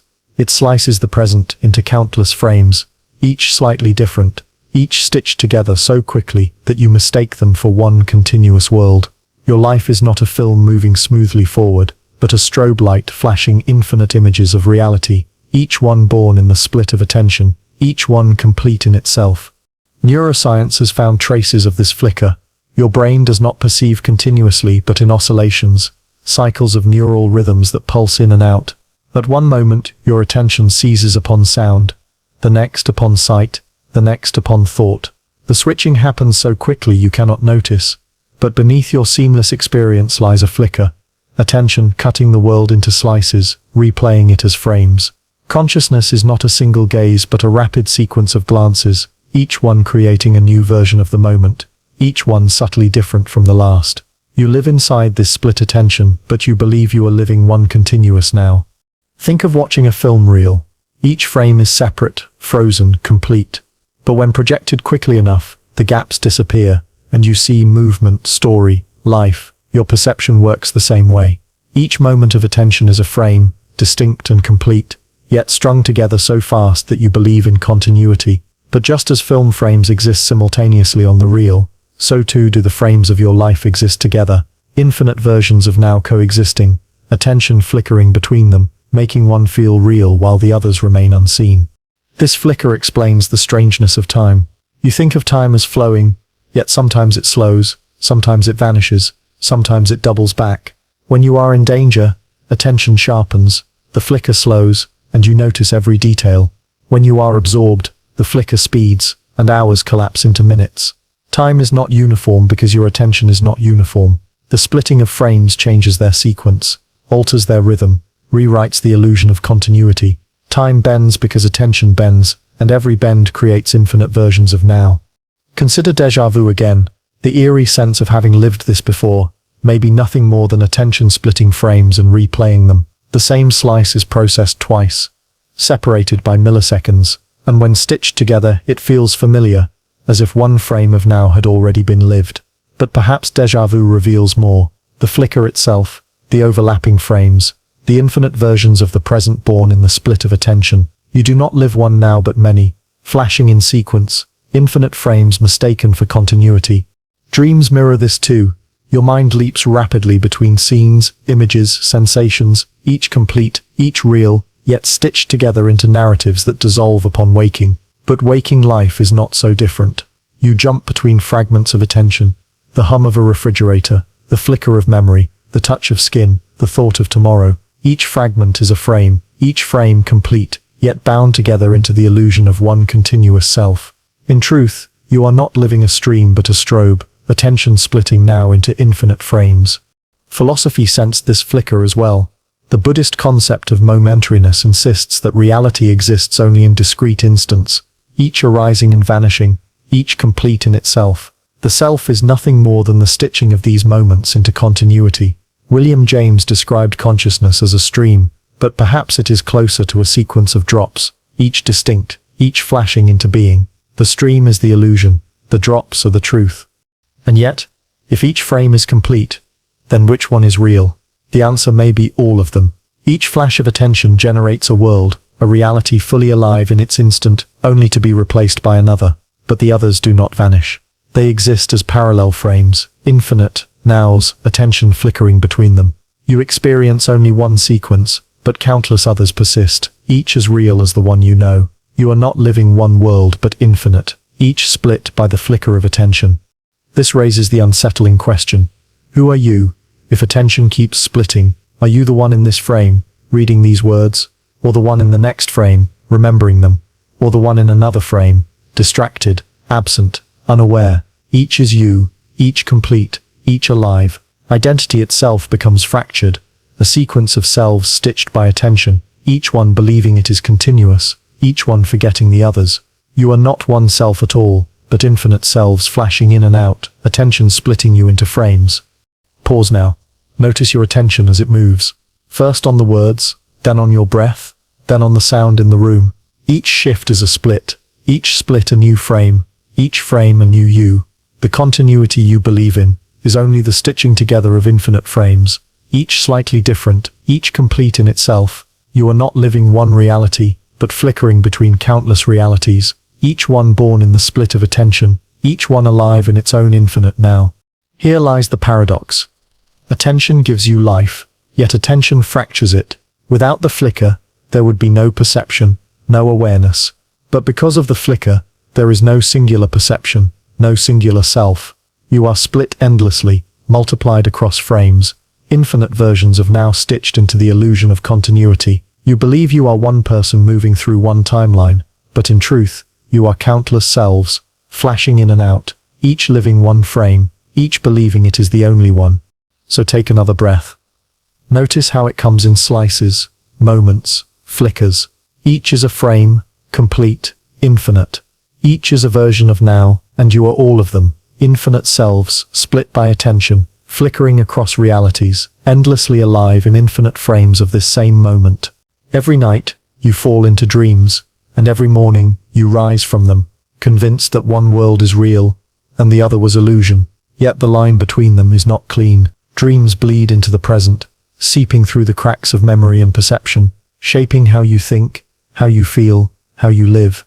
You believe waking and dreaming are separate states, but they are not. They are two rivers flowing into each other, each staining the other's waters, until you cannot say where the dream ends and the present begins.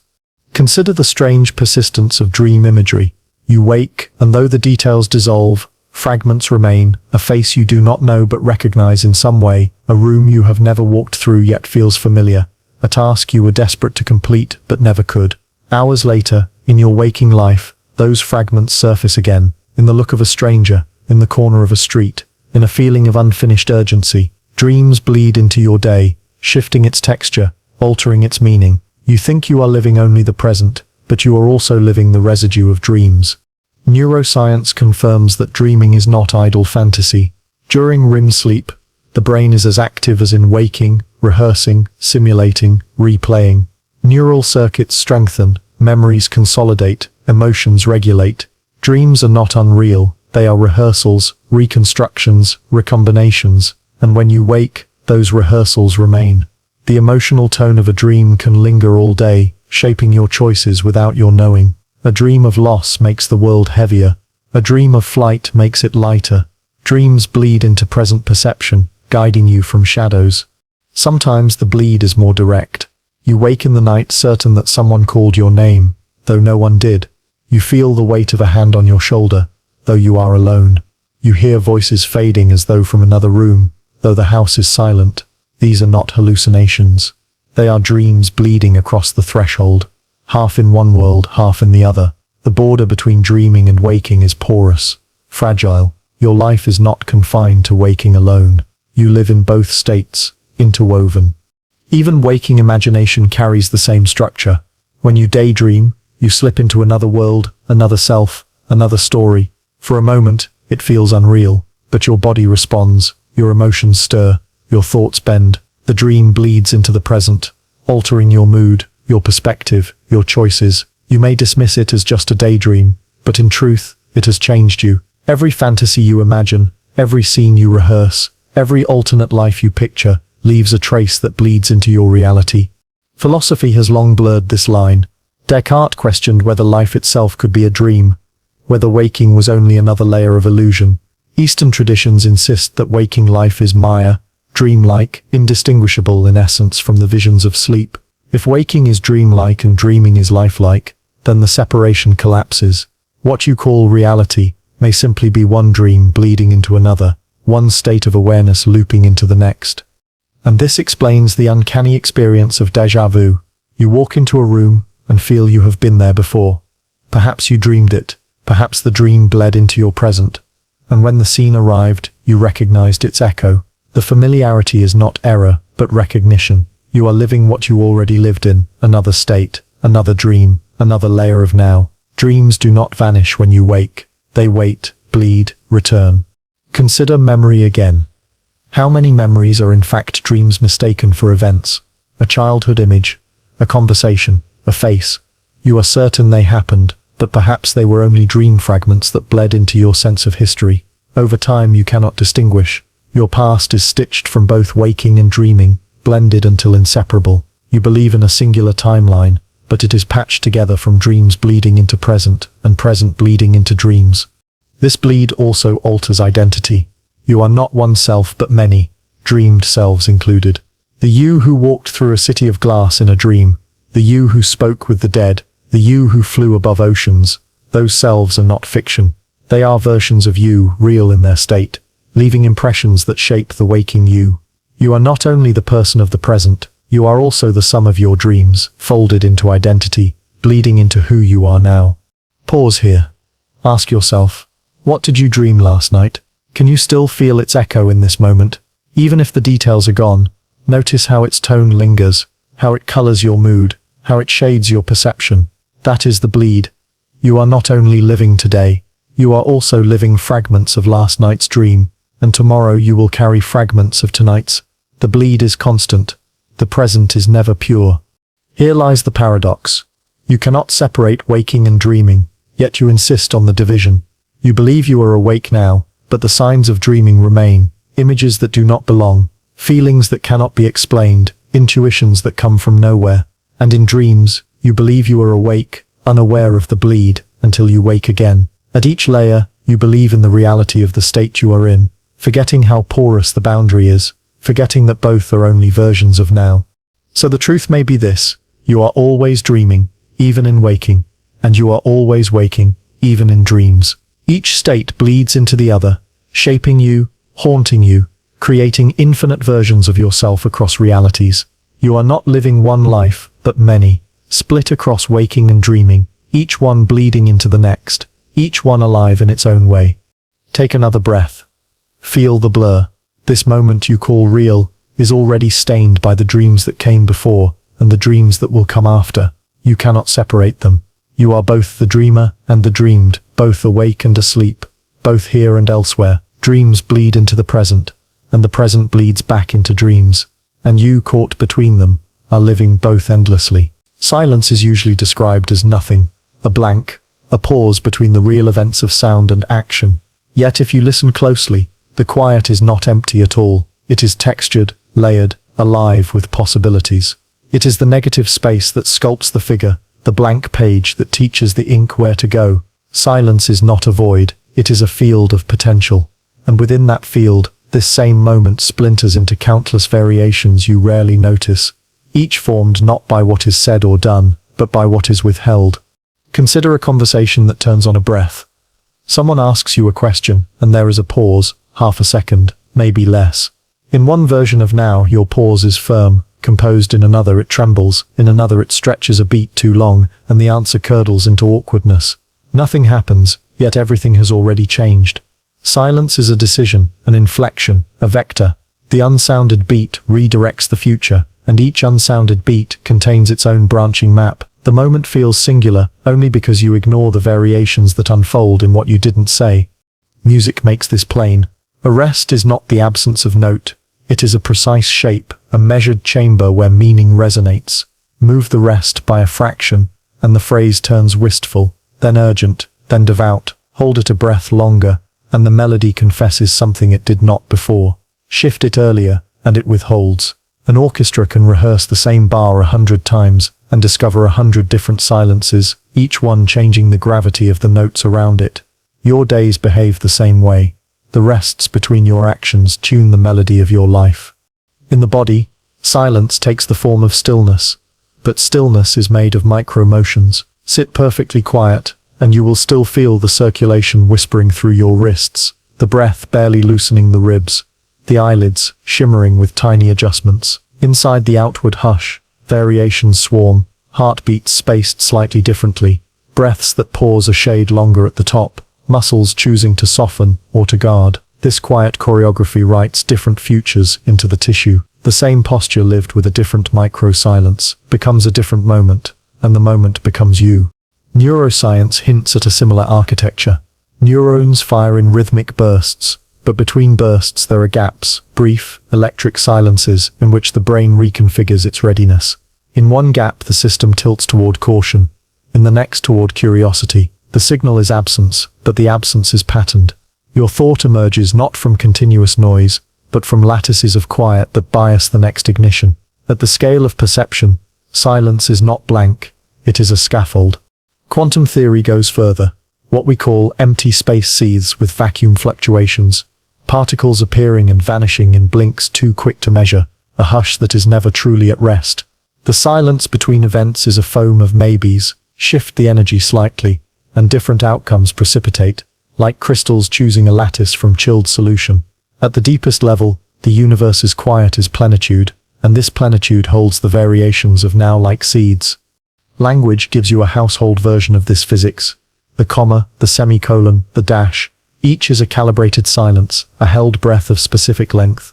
I forgive you because I must. Is not, I forgive you because I must. The words are nearly the same, but the silence between them tilts the meaning from surrender into fate, from grace into compulsion. A conversation is not only what is said, it is the choreography of unsaid durations. Whole relationships are tuned in punctuation you never notice. Art and architecture thrive on negative space. The courtyard that makes the surrounding rooms luminous, the margin that lets the drawing breathe, the sky around a spire that gives it reach.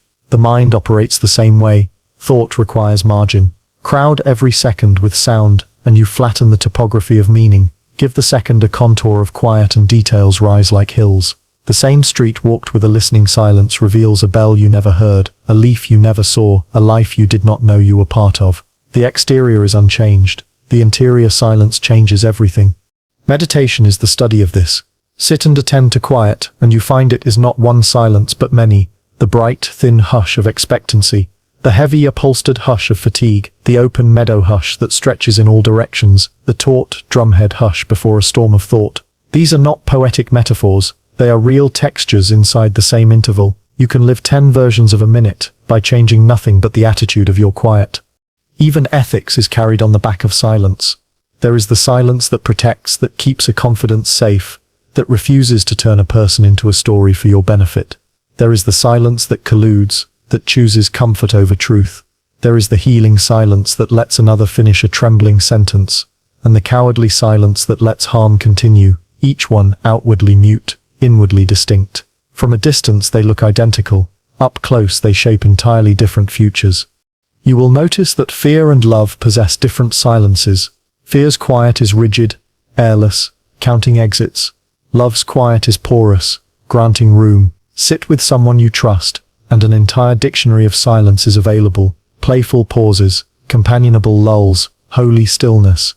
Sit with someone you fear, and silence becomes a corridor of creaks. The same second, the same room, an entirely different world. The variations are not in the walls. They are in the hush between words. There is a room in an anechoic chamber where no echo returns. People who enter say they hear two sounds, a high one, the nervous system, and a low one, the blood. Confronted with perfect external silence, the body's interior becomes audible. This is the secret everywhere. When you lower the worldly volume, the unheard becomes legible. In the landscape of now, turn down the noise, and many versions of the moment step forward. The world had been speaking under the music all along. Here is the paradox that returns like a tide. Silence seems like the opposite of multiplicity, but it is how multiplicity is held. Each unsounded possibility waits there, rehearsing. Each path grows roots in the hush, then emerges as action. You think events make time, but it is the quiet that molds it. The rests assemble the phrase, the spaces appoint the form, the pause chooses the truth it can carry. Remove the silence, and you do not get more life. You get less shape. So try this before you answer. Let your sentence touch the quiet. In one version of this moment, the pause is generous, and you discover a softer word. In another, the pause is exacting, and you draw a boundary. In another, the pause is simply a breath, and the same sentence arrives warmed by air. Outwardly, the transcript will differ by only a few syllables. Inwardly, 3 lives have been tilted by 3 textures of silence. You are living this instant inside a chamber of unspoken variations. The room contains what you could say, what you could do, what you could refrain from, and all of them are arranged not only by sound, but by the quiet that frames them. Listen differently, and the arrangement changes. Wait differently, and the future edits itself. Silence is not afterthought. It is authorship. It is how this moment holds its countless versions without tearing. Take one more breath. Hear the small hush at the top before the exhale, the aperture where choice becomes shape. That is the doorway. Step through carefully. The world will sound the way your silence tunes it. You believe the present is smooth, unbroken, flowing like water, but beneath that illusion lies a stranger rhythm. The present does not move continuously. It flickers, it pulses. At the smallest scales, reality itself beats like a drum, alternating between presence and absence, existence and pause. What you call now is not a stream but a sequence of pulses, quantum instants rising and vanishing, stitched together into continuity by your mind. You are not living a flow but a flicker, a quantum pulse of now. Physics gives the first glimpse. At the Planck scale, the smallest unit of time, the universe cannot be divided further. Time is not infinitely smooth. It comes in discrete packets, indivisible pulses. Between them, reality may not exist at all, or it may exist in ways you cannot perceive. Each pulse is a frame, a moment fully alive, then gone, replaced by another. You are not moving through a river of time, but flashing through frames, countless pulses stitched into the illusion of continuity. Every breath you take, every thought you form, is built on these pulses, millions per second, each one a complete version of now. Quantum experiments echo this truth. Particles do not drift smoothly from one state to another. They leap, flicker, jump between positions. Electrons orbit not in lines but in quantized steps, appearing here, then there, never in between. Reality is granular, pulsing, stuttering in ways you cannot feel. You think you are walking smoothly through space, but at the deepest level you are blinking in and out of existence, each step a sequence of pulses.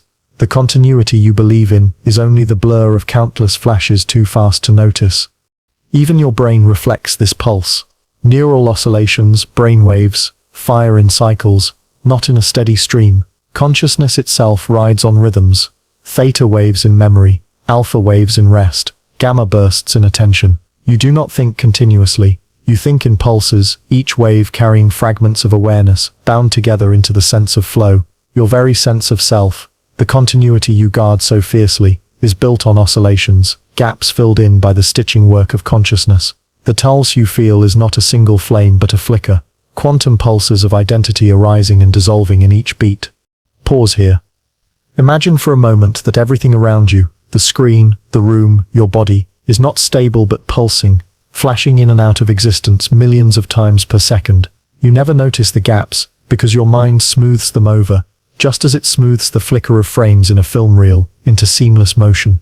But beneath the illusion, the real is there, pulse after pulse, frame after frame. The now you think continuous is actually chopped into infinite pieces, each one complete, each one gone, each one replaced by the next. This pulsing creates a profound paradox. If reality vanishes between pulses, then where does it go?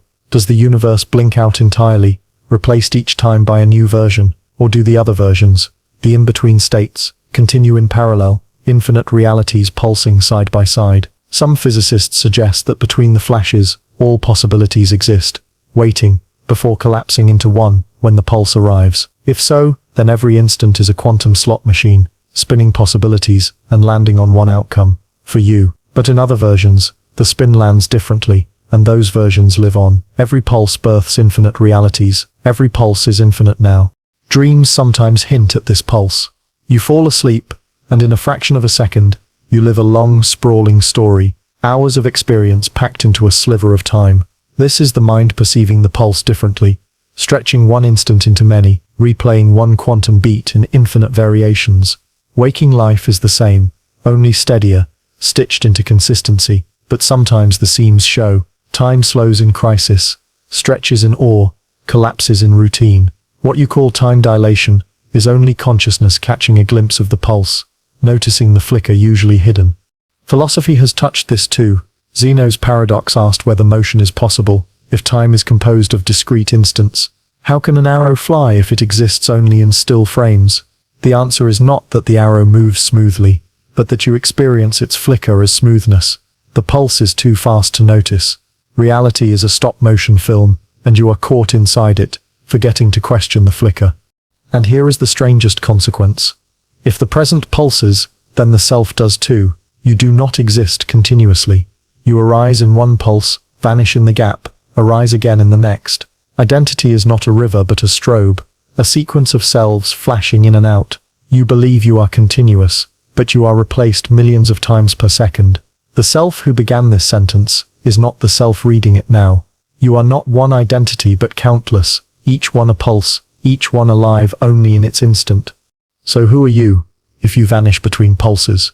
The unsettling truth is that you may not exist at all in the way you imagine. You are not a stable being but a rhythm, a beat, a sequence of flashes. You are the music of existence, not the instrument. You are not continuity but flicker, not permanence but pulse. And yet, the illusion holds, you feel whole, alive, seamless. But that wholeness is only the stitching work of awareness. smoothing the flicker into a story called you. Take another breath. Notice the rhythm of it, the rise and fall, the beat within it. Each moment of that breath is not one but many, countless pulses stitched into flow, the room you sit in, the body you inhabit, the thoughts passing through you, all of them flicker in and out, pulsing at the edge of existence. You cannot see it, you cannot stop it, but you are living it now, endlessly, infinitely, the quantum pulse of now. You believe your days are filled with variety, new thoughts, new events, new experiences, but beneath the surface, patterns weave themselves endlessly, repeating in loops so constant you no longer notice them. The way you wake, the words you speak, the emotions that rise, the fears that return, all of them are repetitions, subtle enough to feel like novelty, familiar enough to trap you. The truth is not that life is endlessly new, but that it is endlessly repetitive, cycling through unnoticed rhythms, patterns you cannot escape. You are not moving through difference. You are circling through repetition, unaware. Consider your morning. You wake, stretch, drink, wash, dress. Small variations disguise the loop, but the sequence repeats almost identically each day. Your body is bound to routines. Circadian rhythms dictate your waking, hunger cycles, your meals. Fatigue folds you back into sleep. What feels like a free day is already patterned by biological rhythms repeating without pause. The details change. A different shirt, a different meal, a different dream clinging to the edges of memory, but the structure repeats. Morning after morning, life circles back, unnoticed. Even your thoughts are patterns repeating. Neuroscience reveals that the majority of daily thoughts are the same as the day before, recycled concerns, replayed memories, anticipated futures. You dress them in new language, but they are echoes, repeating endlessly. Worries spiral back, desires resurface, regrets return. The mind's loops feel alive because they are disguised by subtle changes, but the structure is repetition. You are not thinking fresh thoughts each day. You are replaying the same patterns with slight variations, like a record skipping across grooves too familiar to notice. Emotions, too, replay themselves. Anger is not new each time it arrives. It is the same rhythm, the same physiological surge, the same thought patterns returning again. Love repeats itself as well. The flush of attraction, the tenderness of care, the ache of loss, appearing in new contexts, but with the same underlying rhythm. You believe each instance is unique, but they are patterns repeating unnoticed, emotional algorithms running through your body and mind. Culture magnifies this truth. Look at history, and you see the same cycles. Empires rise, expand, collapse, vanish, only to be mirrored centuries later by others. Wars replay the same justifications, the same hopes, the same devastation. Technologies arrive, praised as revolutionary, then fade, replaced by new ones repeating the same promises. Humanity insists on progress, but history reveals loops, patterns repeating unnoticed, always. Philosophy has long suspected this. Nietzsche's eternal recurrence imagined that everything repeats infinitely, not just across centuries but across eternities. But even without infinity, the repetition is clear. Freud saw it in the compulsion to repeat, the way trauma resurfaces disguised, the way desire circles endlessly back. Eastern traditions describe samsara, the cycle of birth, suffering and death, repeating until one awakens. The world is not a straight line but a circle, patterns returning unnoticed, forever. This repetition is not only external, it is woven into your body. Your heart beats the same rhythm again and again. Your breath repeats its cycle endlessly. Your cells divide, die, replace themselves, repeating the same process trillions of times. Life is built not on novelty, but on repetition, patterns that sustain, unnoticed. Without repetition, there is no survival. Without survival, there is no you. The irony is sharp. What makes life possible is what makes it repetitive. And yet, because the patterns are so constant, you stop seeing them. The repetition hides itself in plain sight. You dismiss it as normal, as background, as unimportant. But if you pause, if you look closely, you see that everything you call new is only variation on repetition. A new conversation is built of the same grammar. A new day is built of the same rhythms. A new feeling is built of the same bodily surges. Novelty is repetition with subtle disguise. Here lies the paradox. If life is repetition, then what is freedom? If you are bound by loops of thought, emotion, biology, culture, how do you escape? Perhaps you cannot. Perhaps freedom is not escape, but awareness. To notice the repetition is to step outside it, even for a moment. To see the loop is to loosen its hold. To recognize the pattern is to glimpse the possibility of change. Repetition unnoticed is prison. Repetition noticed is doorway. Pause now. Notice the rhythm of your breath. Notice the thoughts flickering, familiar as yesterday's. Notice the subtle hum of repetition in the room around you. The same walls, the same gravity, the same light. Ask yourself, how many times have I been here before? Not in place, but in pattern. How many times has this moment already happened? Wearing different clothes, different names, different disguises. The answer is always more than you can count. And yet, this does not make life meaningless. It makes it infinite. Every repetition is an opportunity. Each loop a chance to shift the variation. The melody may repeat, but each rest, each emphasis, each silence makes a difference. You cannot stop the repetition, but you can dance within it. You cannot halt the pattern, but you can shift its rhythm. The prison becomes a practice. The loop becomes a song. So take another breath. Feel the repetition of it. The rise, the fall, the rise again. It is the same, yet it is not. Subtle differences shape it. The tension in your chest, the quality of your attention, the weight of this moment. Life is patterns repeating, always, unnoticed. But the variations are yours to inhabit. The infinite loop does not end, but inside it, you can choose how to live this repetition, how to color this return, how to shape this endless echo of now. You believe in time as the most obvious truth. The clock ticks, the sun rises and falls, memories collect behind you while possibilities stretch ahead. Past, present, future, a clean division. Yet beneath that structure lies a strange secret. Time is not solid, not fixed, not even what you think it is. It bends, it warps, it dissolves when you look too closely. Time is not a river carrying you forward. It is a shifting illusion, stitched together by perception, refracted by memory, warped by attention. What you call time is not the universe moving. It is your awareness arranging. Consider how subjective time already feels. Hours vanish when you are absorbed, yet seconds stretch unbearably when you wait. A single night of grief feels endless, while an entire year can collapse into a flash of recollection. If time were objective, uniform, constant, it would not stretch or shrink. But your perception warps it constantly, bending its rhythm to your state of mind. What you call time is not fixed at all.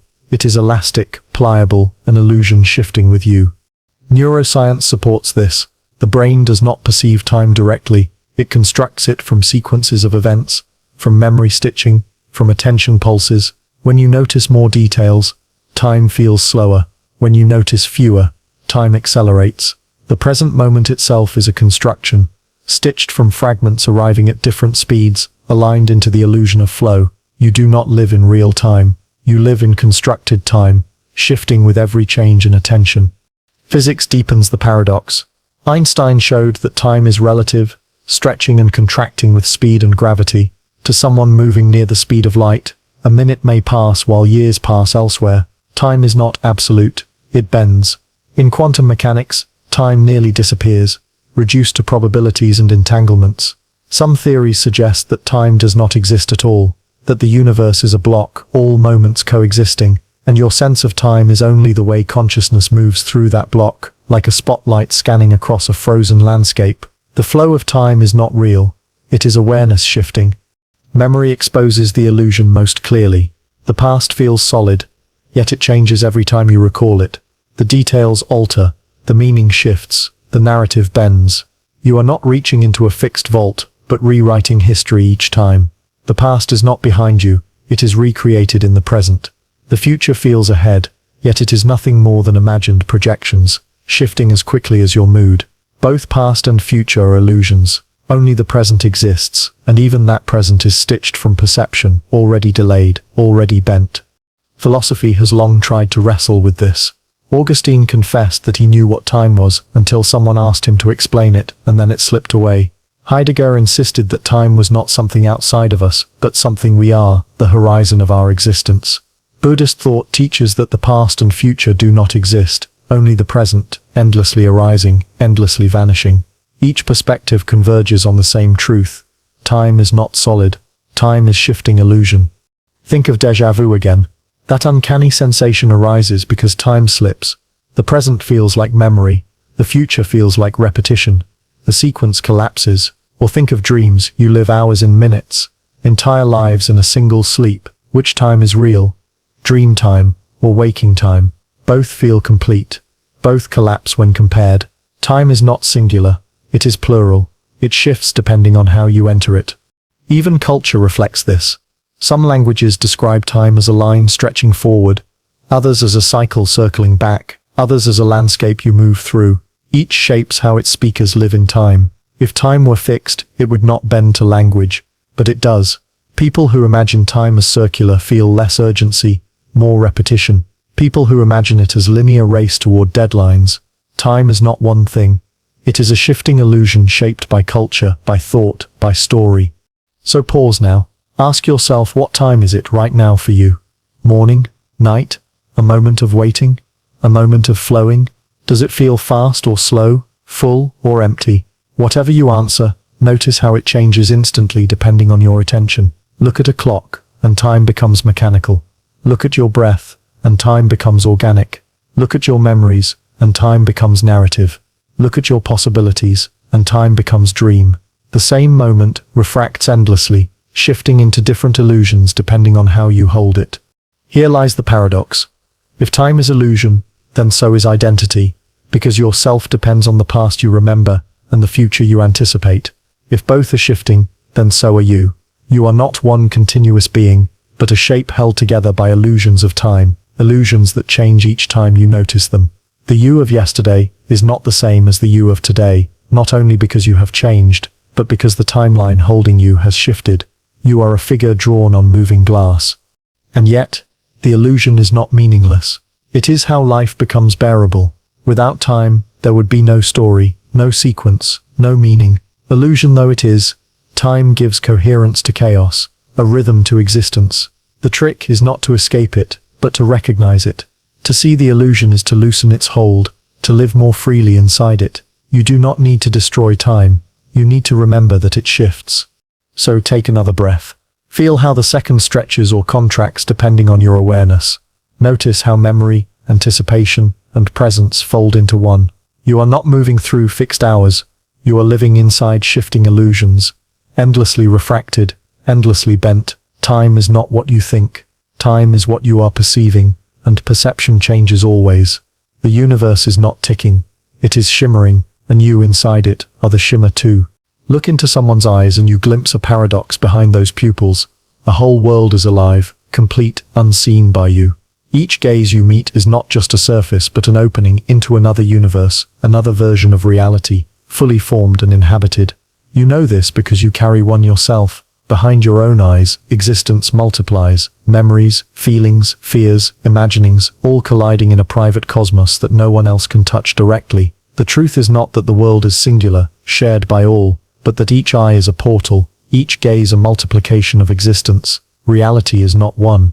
It is as many as there are observers, each one bending the universe to their view. Neuroscience shows the scale of this multiplication. Each brain is a network of billions of neurons, each firing, pausing, rewiring, generating a living model of the world. But these models are not identical. They are stitched from personal histories, shaped by cultural codes, warped by trauma, brightened by love. What you see, hear, and believe is not what anyone else does. Even if you share the same room, the same event, the same conversation, the existence behind your eyes is different from the existence behind theirs. Two people may look at one moment, but two entirely different universes are unfolding. Consider memory again. No two people remember the same event in the same way. Each memory is altered by perspective, emotion, and bias. The past is multiplied, not singular. When you remember, you generate one version of what happened, but behind another's eyes, a different version is alive. Both are real. Both coexist. History itself is not one record, but countless records, each stored behind countless eyes. Existence is not fixed. It multiplies in every observer. This multiplication is not only psychological. Physics hints at the same in quantum mechanics. Observation does not merely reveal reality, but helps generate it. Each observer collapses probabilities into outcomes, and different observers may collapse them differently. This means reality is not one event witnessed by many, but many events, each branching, each tied to a gaze. The act of looking multiplies the universe, and since countless eyes are always looking, countless universes bloom at once. Philosophy has always circled this truth. Solipsism whispers that only your own mind is certain, that the worlds behind other eyes might not exist at all. Yet intersubjectivity insists the opposite, that meaning arises only because other minds exist, multiplying perspectives endlessly. Eastern traditions collapse the distinction altogether, suggesting that all selves are expressions of one awareness refracted into countless eyes. Whether separate or unified, the point remains: the universe does not exist in one form. It multiplies behind every gaze. Think of a crowded street. Hundreds of people pass by, each with a life as vivid as your own, each with desires, regrets, and memories too vast to imagine. For you, they are fragments in your vision. For themselves, they are the center of a universe. Behind every pair of eyes you pass is another cosmos as deep as yours. Multiply that by billions, and existence becomes unfathomable. Countless universes overlapping, each believing it is the one true reality. Even dreams reflect this multiplication. Each night you inhabit worlds behind closed eyes, landscapes, characters, events that feel as real as waking life. And when you wake, those worlds vanish from your view, but for the dream self, they were existence entire. You do not stop existing when you wake from a dream. Why assume your dream selves do? Perhaps they continue behind their own eyes. Parallel versions of you, multiplied infinitely. Your identity is not one but countless, each alive behind different eyes. Pause now. Ask yourself, what is alive behind your eyes? In this very moment that no one else can see, what world do you carry, silently, unshared, unnoticed? And then extend the thought. Every person you have ever met carries one too, a universe multiplying behind their gaze. The room you are in, the city you inhabit, the planet itself is not one existence but billions, each hidden behind eyes, each real, each alive. Here lies the paradox. If existence multiplies behind every pair of eyes, then which is real? The unsettling answer is all of them. Reality is not singular but plural, not fixed but proliferating. You are not sharing one universe with others. You are overlapping countless universes, stitched together loosely by words, gestures, agreements. But beneath that stitching, each gaze is sovereign, each existence complete, each now multiplied endlessly. And so, identity itself dissolves. You believe you are one self, moving through one world. But behind your eyes, countless versions of you are alive. The you who remembers differently, the you who imagines differently, the you who dreams differently. You are already multiplied. And when others look at you, they see yet another version, different from the one you see yourself. Identity is not singular but fractal, splitting and multiplying in every act of observation. So take another breath. Notice the weight of awareness behind your eyes, the vastness of the universe you hold silently. Then remember that everyone around you holds the same, billions of unseen universes, multiplying endlessly, overlapping only at the edges. You are not one among many. You are one of many, who are all one. Existence does not belong to you alone. It multiplies behind every gaze, behind every eye, behind every consciousness, endlessly, infinitely, in this same moment. Every breath you take feels simple, automatic, something so constant you hardly notice it. Yet hidden inside that rise and fall of air is a paradox as vast as existence itself. Each breath is both beginning and ending, both life and loss, both singular and infinite. You breathe in and imagine you are drawing the world into yourself, but at the same instant you are giving yourself away, filling your lungs only to release them again.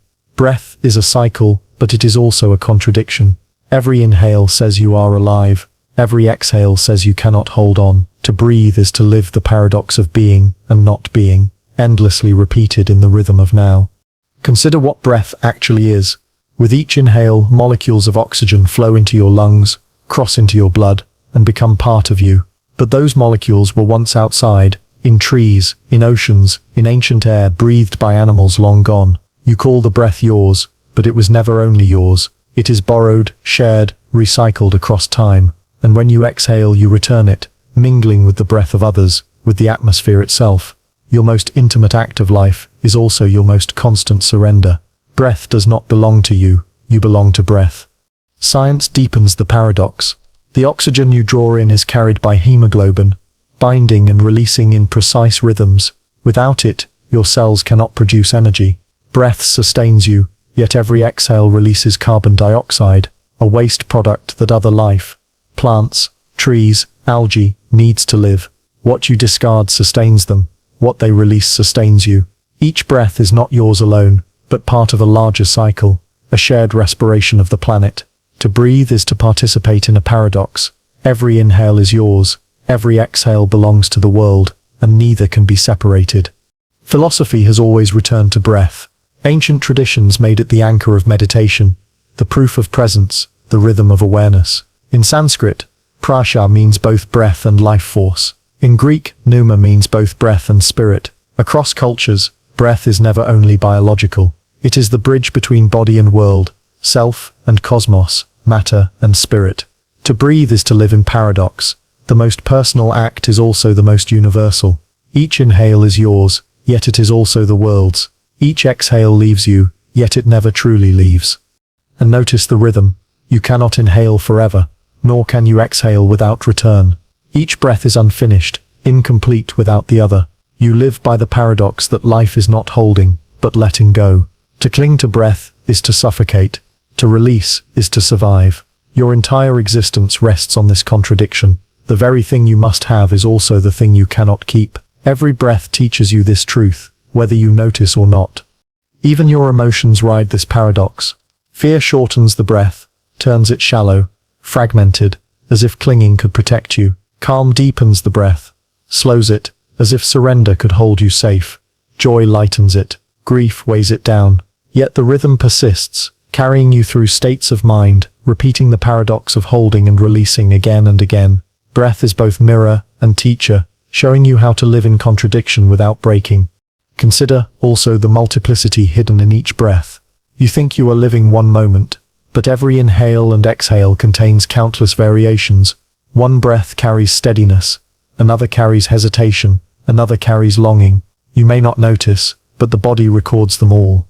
Each breath is different, each a version of now, and yet each breath is the same, repeating endlessly, looping without end. Breath is both infinite variety and infinite repetition. It is both one and many, both singular and multiplied. Pause now. Take a slow breath. Notice how it feels. The air cool or warm, the chest heavy or light, the mind restless or calm. That breath is yours, singular, never to be repeated. And yet, it is also countless. The same rhythm you have lived since birth, the same rhythm countless others live with you, the same rhythm life itself has followed for eons. One breath, infinite breaths, one moment, infinite nows. The paradox is alive in your chest. Here lies the deepest truth. Every breath is a paradox of life and death. Inhaling is birth, the arrival of air, the expansion of being. Exhaling is death, the release, the surrender, the vanishing. You repeat this cycle thousands of times a day, thousands of small rehearsals of beginning and ending. You live by dying and die by living. Each breath a paradox you cannot escape. You are not alive in spite of this contradiction. You are alive because of it. And so, existence itself is written in breath. The universe expands and contracts. Galaxies inhale and exhale. Stars burn and collapse. Lives begin and end. Everywhere you look, the same paradox repeats. Nothing can live without letting go. Nothing can hold without releasing. Breath is the rhythm of the cosmos, teaching you that life is not one thing but two, not linear but cyclical, not permanent but endlessly repeating. Each breath is proof. Paradox is not error, but essence. Take another breath now. Slowly, feel the paradox in it. You are alive, yet you cannot keep this moment. You are here, yet you are already releasing. You are holding, yet you are letting go. Every breath you take is the entire story of existence. The paradox of being and not being, repeating endlessly, hidden in plain sight. You imagine memory as a vault, a stable archive where the past is stored untouched, ready to be retrieved whenever you need it. But memory is no such thing. It is not a recording. It is not stable. It is a loop, endlessly rewritten each time it plays. When you recall, you are not opening a vault. You are drawing a sketch, adding lines, erasing details, altering tones, and then filing away the altered sketch as if it were the original. Over years, decades, lifetimes, The sketch changes so much that the past you hold is not the past that happened, but the one that has been rewritten by countless loops of remembering. Your life is not what you lived, it is what your memory has looped into existence. Neuroscience makes this clear. Each time a memory is recalled, it enters a state called reconsolidation, fragile, malleable, subject to change. New information can slip in, old information can fade. When the memory is stored again, it is different. You are certain you remember the truth, but what you carry is the last rewrite, not the first. Each recall is another loop, another version of the past overwritten by the present. Your history is not fixed, it is perpetually under construction. This looping explains why siblings remember the same childhood event differently, why two people in love recall the same night in contrasting tones, why entire nations argue over the meaning of history. Each memory has been rewritten by countless loops of retelling, reshaped by emotion, bent by perspective. The event you believe is solid is in truth many events layered together, each rewritten by loops of memory. The past does not exist as one thing. It exists as infinite variations, multiplied each time it is remembered. Even within yourself, memory splits and multiplies. Think of a painful event. At the time it was unbearable. Years later, recalling it, you see lessons, growth, meaning. The facts may be the same, but the memory has been rewritten by loops of reflection. What was once sorrow is now wisdom. What was once shame is now resilience. You did not change the event. You changed the memory. And in changing the memory, you changed the self. Memory is not a mirror of who you were, but a loop creating who you are. Philosophy has always suspected this. Nietzsche said that forgetting is active, that memory is not just recall but selective rewriting. Henri Bergson described memory not as storage, but as a living presence, inseparable from the now. Buddhist thought insists that clinging to memory is illusion, because the past you grasp is already altered by the mind that grasps it. In every case, the message is the same. The past is not fixed. It loops, and in looping, it rewrites itself. This creates the paradox of identity. Who are you, if your history is rewritten each time you recall it? You believe you are continuous, shaped by stable memories, but if every memory is rewritten by loops, then you are rewritten too. The you who remembers is not the same as the you who lived. Each loop changes both the memory and the self. Identity is not the sum of stable experiences. It is the echo of loops, endlessly rewriting. Consider nostalgia. When you recall the past with longing, you are not remembering how it was. You are remembering how you want it to be. Softened by loops of rewriting, childhood seems golden, not because it was, but because memory has looped it into warmth, sanding away edges of pain. Trauma, too, can grow sharper, darker, heavier with each loop, the retelling magnifying the hurt. The past itself is not the source of joy or sorrow. The loops are. Memory does not preserve your life. It creates it anew each time. Dreams reveal this too. Night after night, fragments of memory are replayed, recombined, distorted. You wake believing you lived something strange, but in truth, you are witnessing memory loops rewriting themselves. Dreams are memory unbound, free to loop into infinite variations, showing how fluid the past really is, and when you wake, the traces remain, shaping how you recall your life, coloring the present. The loop never ends. Pause now. Ask yourself, what is your earliest memory? What details stand out? How certain are you? Then ask, how many times have you recalled it? Each recall was a loop, and each loop altered it. The memory you hold today is not the memory you first had. It has been rewritten again and again until it is a story shaped by who you are now, not who you were then. Your life is a book constantly edited by the present. The ink never dry, the loops unending. Here lies the paradox. If memory rewrites itself endlessly, then the past is not behind you. It is alive here, in the present, shifting as you shift. Each moment you live not only creates new memories, but reshapes the old. You are never free of the past, because the past is never finished. It loops into the present, rewriting itself each time, weaving a self that is never final, never fixed. And yet, this is not loss. It is possibility. Because memory loops, the past is not a prison. It can be softened, healed, reimagined. You can re-enter the loop with new eyes, new compassion, new meaning. The event may not change, but the memory does. And in changing the memory, you change the life you carry. The paradox becomes a gift. The past is not fixed, so neither are you. So take another breath. Think of one memory you hold tightly, the story you tell yourself about who you are. Realize that it is only one version, one loop among many. Realize that the next time you recall it, it will be rewritten again. You are not bound to one past. You are living in loops, each rewriting memory, each rewriting you. Your life is not fixed. It is alive, endlessly, in the looping paradox of memory. You think space is what surrounds you, fixed, indifferent, a neutral container into which you happen to arrive. Walls, streets, hills, sky, objects already there, waiting to be noticed. But space is not neutral. It bends to the way you look. It changes with your posture, your breath, your fear, your love. It is not a static stage but a choreography that rises to meet your attention. A room is a different room when you enter quietly than when you rush. A city is a different city when you are searching than when you are lost. The world you move through is sculpted, not only by matter, but by gaze. Consider how a corridor narrows when you're anxious and widens when you exhale. The dimensions have not changed, yet the hallway you inhabit has. Your body measures space with muscles and heart rate. Your nervous system draws a map the tape measure cannot see. When you carry grief, even a small apartment becomes cavernous. Corners recede, distances stretch. When you are in love, entire boulevards compress into a few luminous steps between two faces. Space obeys your inner weather, distorting and clarifying with each glance. Vision trains you to think in straight lines and vanishing points. But even perspective is a convention of gaze. Painters discovered that depth could be manufactured by arranging lines to converge, by darkening far forms, by lightening near ones. Your eyes accept the fiction and the canvas becomes a room.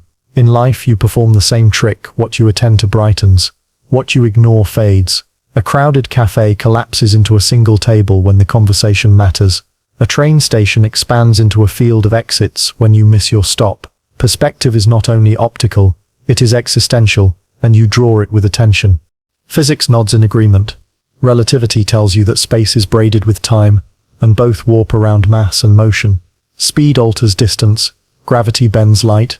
The path between 2 points is not always straight. Even at the cosmic scale, space is not an empty container, but a fabric that stretches and curls. Bring this down into the body, and you recognize a related truth. Meaning is your gravity. What matters to you bends the geography of your day. The shortest route becomes the longest when reluctance is heavy. The long way becomes brief when desire is bright. Space is shaped by mass, and the mass is what you care about. Phenomenology says the same in a softer tongue. Merleau-Ponty argued that you do not live in abstract coordinates, but in a lived field of affordances. Doorways that say, enter, chairs that say rest, hands that say hold me, streets that say beware. The world is not a grid until you treat it like one. It is a conversation, objects inviting, forbidding, waiting, your gaze answering, accepting, refusing. A staircase is not the sum of steps. It is a promise of ascent. A shoreline is not a line. It is a threshold.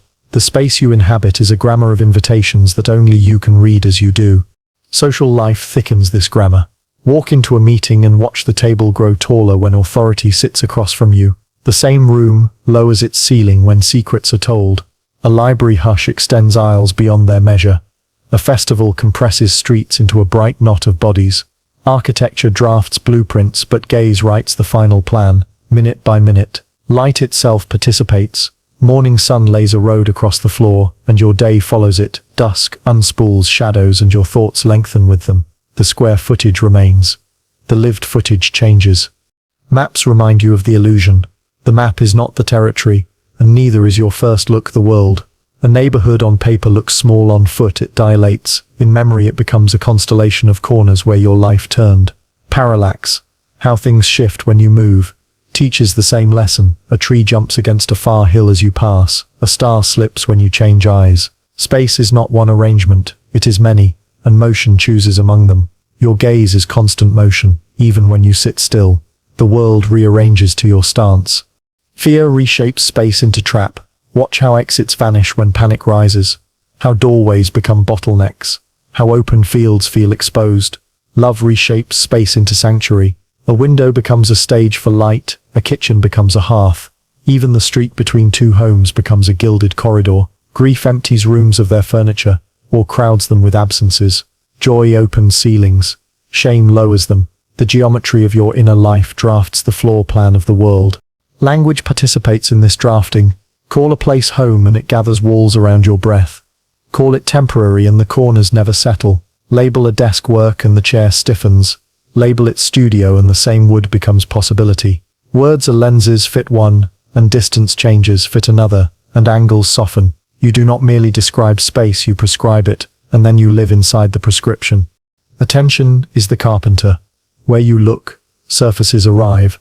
Notice the scuff in the floor, and the room becomes a record of footsteps. Notice the clock, and it becomes a schedule. Notice a plant leaning toward the window, and the room becomes a diagram of light and hunger.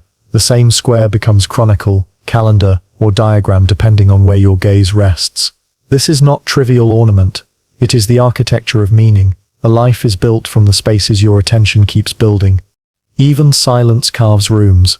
The pause between two people at a threshold is a vestibule. A shared quiet on a park bench is a cloister. The breath you take before speaking is an antechamber, where futures choose their door. You can feel these spaces without moving an inch. Close your eyes and the room does not vanish. It reassembles around touch and temperature, around memory and sound. You live in space with more than eyes. Your whole history acts as a lantern. So ask yourself, gently, where are you right now? Not the address. Your gaze already knows that. But the lived coordinates. Are you in a corridor of urgency, or a courtyard of reprieve? Are you in a narrow alley of self-judgment, or a wide square of permission? The walls answer to your looking. Tilt your attention and doors appear that were not there. Tilt again, and a window becomes a horizon. The city within the room is built by these tilts. Here is the paradox that returns throughout your days. Space seems to precede you, but it keeps arriving after you look. You step into a place believing it fixed. Your gaze quietly edits it into a version only you can inhabit. Then you call that version real, and forget your authorship. Yet, authorship is the mercy hidden in the fact. If gaze can narrow space, gaze can widen it. If attention can turn a door into a wall, attention can turn a wall into a door. Take one more breath. Let your eyes rest a fraction longer on something ordinary. A handle, a crack, a thread of light. Watch how the world leans forward to meet that look. How edges clarify. How paths disclose themselves. The distances have not changed. The space has, because you have. You are not merely in a room. The room is in your gaze, shaped, widened, narrowed, colored by the way you hold it. This is how the moment multiplies. The world arrives in your looking, and your looking arrives in the world. You believe you are one self, continuous, unbroken, moving forward through time. You tell yourself a story of constancy. I am the same person I was yesterday, and I will be the same tomorrow. But if you look closer, that constancy dissolves. Identity does not remain steady. It drifts. With each breath, each choice, each passing thought, you become someone slightly different, someone new. Your name stays the same. Your face is recognizable, but the self beneath is never still. Who you are is not one thing, but countless selves drifting across moments, each alive only in its instant, each fading into another without your noticing. Neuroscience hints at this drift. The brain is not a fixed machine, but a plastic organ, rewiring itself constantly. Neurons fire, connect, prune away, reassemble. Each experience alters the circuitry slightly, shifting who you are. You wake up after sleep, and the brain has already rewired, strengthened some pathways, weakened others. The person who opens their eyes is not the same as the one who closed them. The drift is constant, silent, invisible, but absolute. Memory amplifies the drift.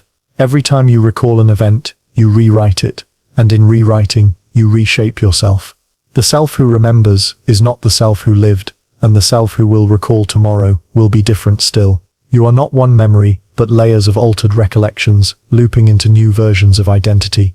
The past you carry is not fixed. It drifts with each act of remembering. And if your past drifts, then so do you. Emotion makes the drift undeniable. Anger floods you and you say things you never would have said in calm. Compassion softens you, and you act in ways unrecognizable to your harsher self. Joy bends you outward. Grief folds you inward. In each state you are a different self, with different perceptions, values, desires. Hours later you look back and hardly recognize the person who spoke, who felt, who chose. Yet you call them you, even though they have already drifted away. Philosophy has long seen through the illusion of constancy. David Hume argued that the self is not a stable entity but a bundle of perceptions, flickering and shifting, stitched together by habit. The Buddha taught the doctrine of anatta, no fixed self, insisting that clinging to a permanent identity is the root of suffering. Nietzsche saw the self as a mask, always shifting, never original. Each thinker pointed to the same truth. Identity is not a rock but a river, not permanent but endlessly drifting across moments. This drift becomes clearest in thresholds. The person you are in solitude is not the person you are in a crowd. The self you become in grief is not the self who wakes in joy. The identity you carry at midnight is not the one who speaks at noon. These shifts feel small, but across hours, days, years, they accumulate into difference so vast, you would hardly recognize your past selves if you met them.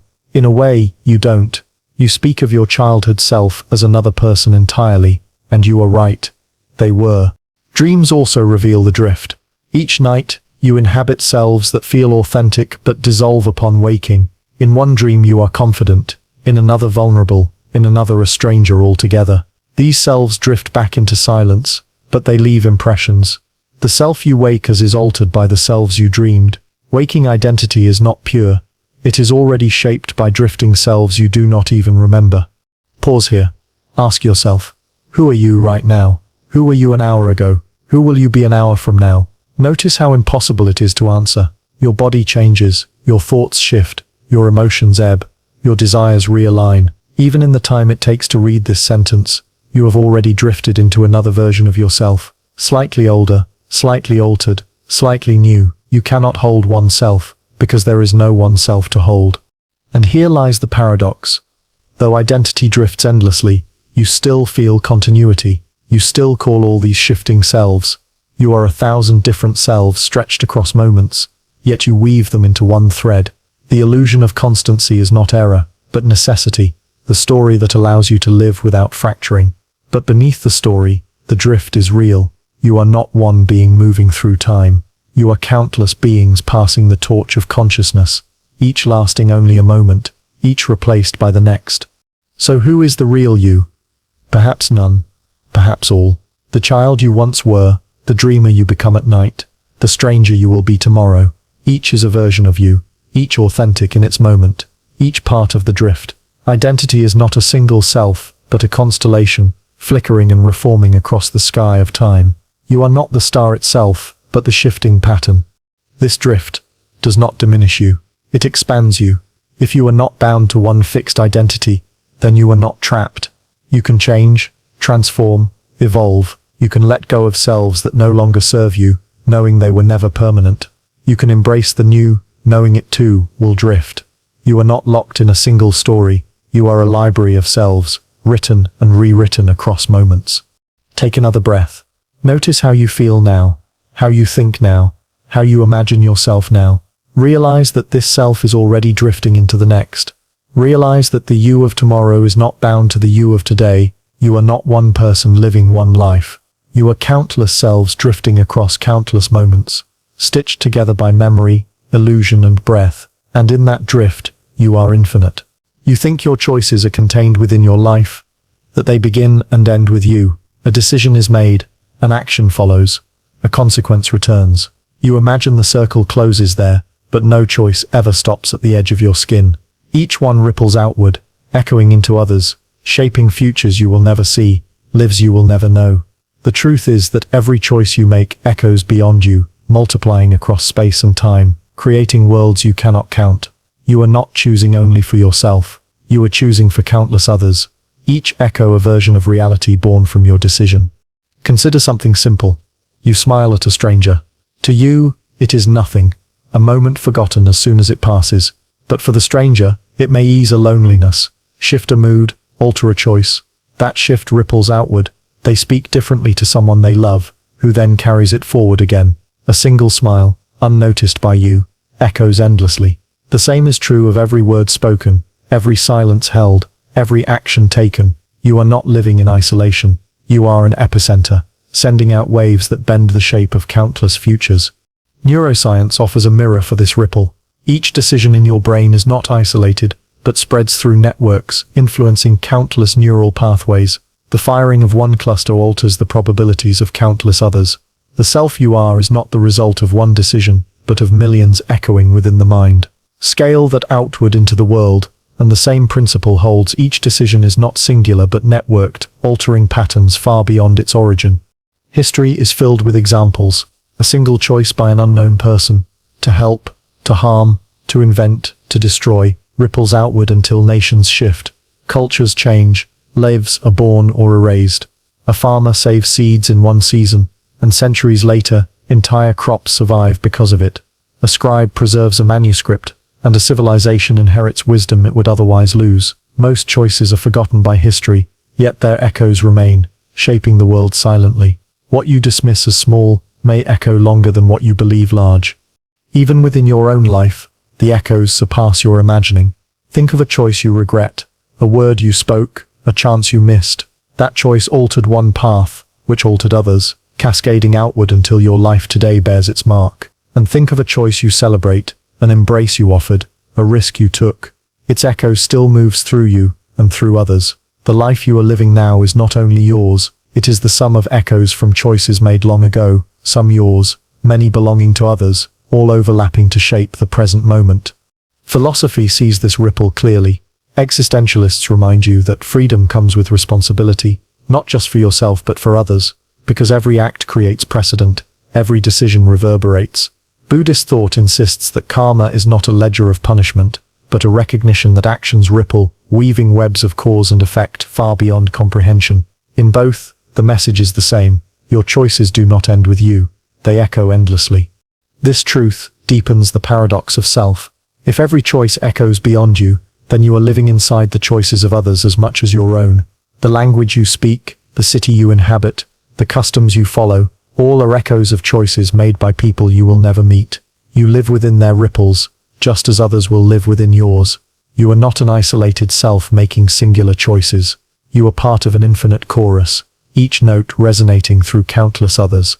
Dreams sometimes reveal this ripple. You wake shaken from a dream of a choice you did not make, only to notice its echo in your mood all day. You carry it forward unconsciously, shaping how you treat others, altering how they treat others in turn. The choice in the dream was not real, yet its echo was. If even dreams can echo into the world, how much more do the waking choices you make ripple into countless unseen lives? Pause now, ask yourself, what choice brought you here, to this moment? What ripple carried you to these words, this thought, this breath? And what choices are you making now that will echo into others? Notice how impossible it is to answer fully. The web is too vast, the echoes too many, and yet, they are real. The present you inhabit is proof of echoes, each one carrying forward choices long past, each one shaping who you are. Here lies the paradox. Your choices are both small and infinite. Small, because you cannot control their echoes. Infinite, because they never end. Each act you take ripples outward, beyond your sight, beyond your time, multiplying into realities you will never know. You are not only living your life, you are shaping countless others, endlessly, without realizing. And yet, this is not burden but possibility. To know your choices echo is to recognize that nothing is wasted. A kindness you forget may live forever. A silence you regret may still teach. An act of courage may ripple into lives you will never see. You do not need to witness the echoes for them to exist. They already do. So take another breath. Think of one choice you will make today. One word, one gesture, one silence. Realize that it will echo far beyond you, multiplying into realities unseen. Realize that you are not just a person living now. You are a center of ripples, a generator of echoes, a presence shaping worlds you will never meet. Every choice you make echoes beyond you, endlessly, infinitely, in this same moment. You think of death as a single, final moment, a line that separates life from its end. But what if death is not singular, not fixed? What if every instant of your life contains countless versions of your ending, delayed only by variations you cannot see? In one branch, the car swerved differently. In another, the illness arrived sooner. In yet another, the silence held you longer than your breath could. Each moment is threaded with endings that nearly arrived, but didn't. Death is not far away. It is present always, endlessly delayed, endlessly varied. You are alive now, because of variations in which you were not. Think of how many times you have nearly died without knowing it. A step taken half a second earlier, a breath caught differently, a chance encounter avoided. You remember only the continuity that survived, but hidden beneath it are the variations where you did not. The universe you inhabit is one where death was delayed, where endings were postponed, where possibilities of silence were passed over. Life is not the absence of death. Life is the accumulation of delays, each variation keeping you here for one moment more. Science confirms how fragile survival is. Your body is sustained by constant regulation. Heartbeats, breaths, chemical balances, each could falter at any time, and often they do. Yet systems adapt, redirect, recover. Death is delayed by variation in rhythm, by the heart restarting, by the immune system fighting harder, by the brain rewiring. You live not because death is absent, but because it is deferred, endlessly. The continuation you take for granted is a miracle of variations, each one holding death back for another moment. Even history shows this truth. Wars, accidents, epidemics, each could have carried you away had one variation unfolded differently. Generations before you survived famine, conflict, disease, a single ancestor could have perished, and you would not be here. You exist because death was delayed again and again across centuries. Your life is not inevitable. It is a fragile chain of postponed endings, each variation stretching existence further. Philosophy has long felt the closeness of death. Heidegger said that to exist is to be toward death, that every moment carries its horizon of ending, but perhaps more haunting is the realization that the horizon is not one line but many, a web of endings, countless possibilities of silence, each delayed by variations. Death is not one event in the future, it is infinite events surrounding you now, each avoided only by chance, by choice, by breath. Dreams sometimes reveal this multiplicity. You dream of falling, drowning, suffocating, being erased. You wake, and the dream dissolves, but the feeling lingers. You have lived an ending, one variation of death, and then you return to life, as if death itself were only a version you escaped. The dream was not fantasy but shadow, one possibility glimpsed and then passed over. Even in sleep, death multiplies, delayed only by the waking variation that kept you here. This realization reshapes identity. You believe you are one continuous self moving toward one inevitable end. But if death exists in countless variations, each delayed differently, then identity is built on survivals you cannot trace. You are the version who lived while countless others ended. You are stitched from luck, from chance, from minor variations. The self you carry now is only one among infinite selves who did not continue. Who you are is not inevitable, but improbable. Pause here. Ask yourself, how many times has death already brushed past you? How many variations nearly ended this life without your knowing? The close calls you remember are only the visible ones. Countless others passed unseen, the infection your body defeated, the danger you never realized, the moment you arrived 1 second later or earlier. You are alive, not because death is far, but because it was delayed, endlessly, in variations you cannot count. Here lies the paradox. Life and death are not opposites. They are entangled. Life exists only because death is delayed. Death surrounds you, not at the end of the road but at every step, woven into every moment, endlessly postponed by variation. You are not living until death. You are living beside it, with it, because of it. Death is the condition of life, and life is the delay of death. And yet, this realization does not diminish life. It enlarges it. To know that every breath is survival, that every moment is built on delayed endings, is to see how improbable and fragile existence truly is. Gratitude becomes inevitable. Each inhale is not routine but reprieve. Each heartbeat is not ordinary but miracle. Each delay of death is life renewed, life granted again. So take another breath. Feel the air enter. Feel it leave. Notice how it might not have, how it could have been different. You are here because death was delayed, in countless variations, endlessly. You are not one life moving toward one end. You are infinite lives, infinite endings, endlessly postponed, endlessly varied, endlessly alive in this fragile, shimmering now. Most of what happens does not happen in front of you. Life is not a stage but a forest, and forests are dense with paths no foot ever treads, no map ever names. You see a few clearings, a few lit crossings, and mistake them for the whole terrain. Meanwhile, beyond your line of sight, branches proliferate without asking permission, without announcing themselves, without witness. A decision is made in a room you will never enter, A seed splits under soil no eye will meet. A star rearranges its core where no creature can stand. You live inside a narrow beam of attention, yet existence continues everywhere at once, branching without you, indifferent to whether you look or remember. Consider a quiet morning on your street. A neighbor pauses at their door, exhales, and chooses to make a call instead of holding silence. You never know. At the same moment, a stray cat decides an alley instead of a hedge. A spider strings a line between two rails you won't touch. A dandelion releases parachutes that sail past your closed window. Each tiny tilt writes different futures. A conversation that prevents a quarrel, a kitten that becomes someone's fierce companion, a web that harvests a mosquito that would have woken a child at 3 a.m. No one applauds, no one records. The branches still occur. Zoom in further. In the soft theater of your chest, cells are choosing. A stem cell commits to blood instead of bone. An immune cell remembers an invader you never noticed, and alters tomorrow's resilience. Microbes in your gut vote chemically for this mood or that energy, shifting your afternoon by degrees you will attribute to weather or willpower. These bifurcations carry no narrative banner. They do not need one.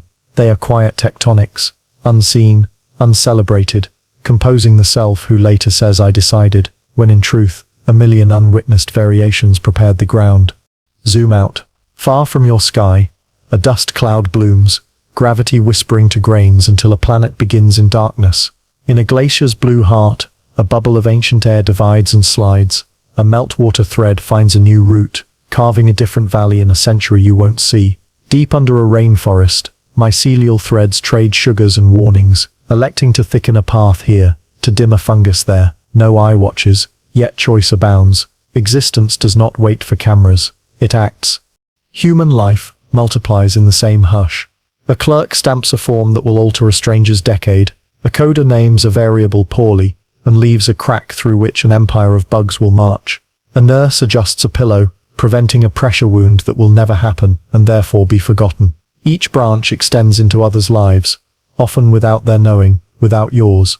The story you inhabit is stitched from countless hands you will never shake, breaths you will never hear. The archive of what mattered most is mostly missing from any archive at all. You might protest if no one sees it. Does it count? The old riddle asks if a tree falls in a forest with no witness. Does it make a sound? The answer depends on whether you define sound as pressure waves or as heard experience. Both answers are true in different languages. Likewise, a branch without witness is still a branch in the physics of consequence, even if it never enters the memoir of a mind. Waves radiate. Soil disturbs. Futures tilt. The world is not smaller because you did not watch. Your map is. Yet there is a paradox. Because you have also learned that attention bends reality, observation shapes the world you experience, collapses possibilities into one felt path. Both truths hold locally where you look, the branch crystallizes. Globally beyond you, branching proliferates regardless. You are not the universal archive. You are a provincial witness inside an ocean of events that do not report to you. This is not an insult. It is a relief. The world does not require your vigilance to remain abundant. Non-human witnesses keep their own ledgers. A river remembers in silt what crossed it. A cliff face keeps time in rings of lichen. A whale's scar is a minute written in flesh. DNA is an archive of uncounted afternoons, storing the quiet verdicts of ancestors. Turn left at drought, bloom at dusk, fold when frost. Stone, water, bark, bone, each records without reading, writes without speaking, testifies without audience. The court of being does not adjourn because you blinked. Technology adds a modern layer of unwitness. Machines branch incessantly in the dark. Processes forking, models updating, sensors ticking, logs thicken by the terabyte. But a log unread is a forest of events without eyes. An algorithm adjusts a recommendation. A route recalculates, a thermostat votes for warmth. Futures change because a server decided in the quiet, whether or not anyone later notices the fork. Its effects travel the same. Integrity blooms here. When no one is watching, a choice still reshapes worlds. The kindness you offer privately, the apology you make that no audience hears, the restraint you practice when scorekeeping would be easy. These two branch realities. A child sleeps through the night because you fixed a hinge. A stranger thrives because you didn't send the cutting message. You will not know the cascade you prevented, the grief you saved, the courage you seeded. Do it anyway. Life measures in directions. not in applause. Imagine today's unwitnessed atlas. Somewhere, a midwife steadies a first breath that will rename a family. Somewhere, a beekeeper shifts a frame, and a bloom a town away will set fruit. Somewhere, a researcher tosses out a failed result, and another scientist, never meeting them, will not waste a year. Somewhere, a person stands from a chair and chooses to go outside, meets a friend, and does not fall into the loneliness they might have. These are not hypotheticals, but the ordinary grandeur of unnoticed branching. The species persists on the strength of what no one posts. Even your making depends on unwitness. The best sentence you write, you delete before anyone sees, and that erasure trains the hand that writes the next. The practice you keep in private builds a cathedral in muscle and mind that will later feel like talent to someone who only sees the facade. The masterpiece is the visible tip of a mountain of drafts. The path forks thousands of times in rehearsal and only once on stage. The life is the rehearsal.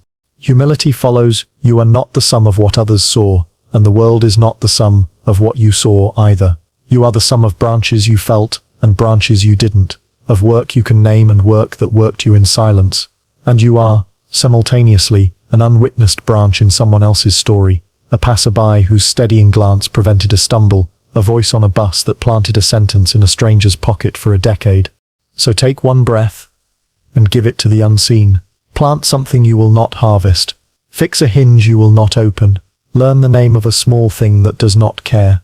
Let your measure be direction toward tenderness, toward clarity, toward fewer avoidable harms, especially where no witness will certify the effort. The forest does not issue certificates. It extends roots. Then look up. Accept that the largest portion of reality will remain gloriously unreported to you, branching beyond your circle of light. Accept also that your circle of light is enough to live by. Notice what you can, tend what arrives. Trust that the invisible is working. Life does not await your gaze to multiply. It multiplies regardless, and you are both its witness and its unwitnessed branch, unfolding with everything else. Here, now, into countless directions. You imagine time as a line stretching endlessly forward, a sequence of moments passing and disappearing. But what if this moment is not passing? What if it is recurring, endlessly, in ways you cannot see? What if every instant is not gone when it ends but loops back again, returning in infinite recurrence? The breath you just took, the thought flickering through your mind, the beating of your heart, each may be repeating, over and over, not once but infinitely, not in memory, but in reality. You are not living in a fleeting present.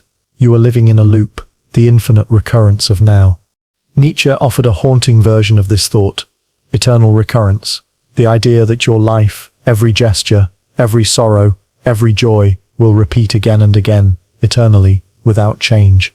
Imagine being told you must live this exact life, with no difference, endlessly. Would you despair or embrace it?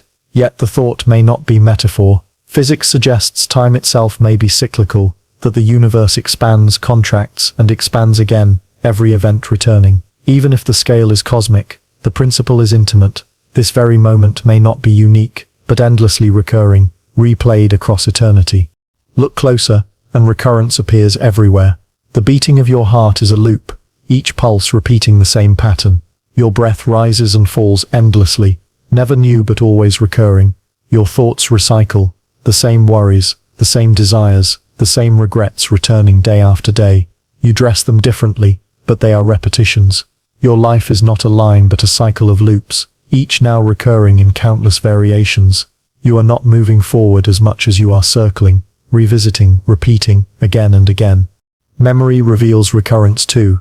Recall a childhood scene, and notice how it returns again and again across your life, altered, reshaped, but always looping back. Certain moments never leave you. They recur in dreams, in triggers, in sudden emotions. You do not carry the past forward. The past carries itself back to you, infinitely, in different forms. You live inside loops of memory that return the same nows, endlessly rewritten, endlessly alive. Even dreams participate in recurrence. Night after night, you dream variations of the same themes, being pursued, being lost, being lifted, being whole. The details change, but the structure repeats. Dreams are infinite recurrences of archetypal moments, looping through your psyche, shaping your waking life.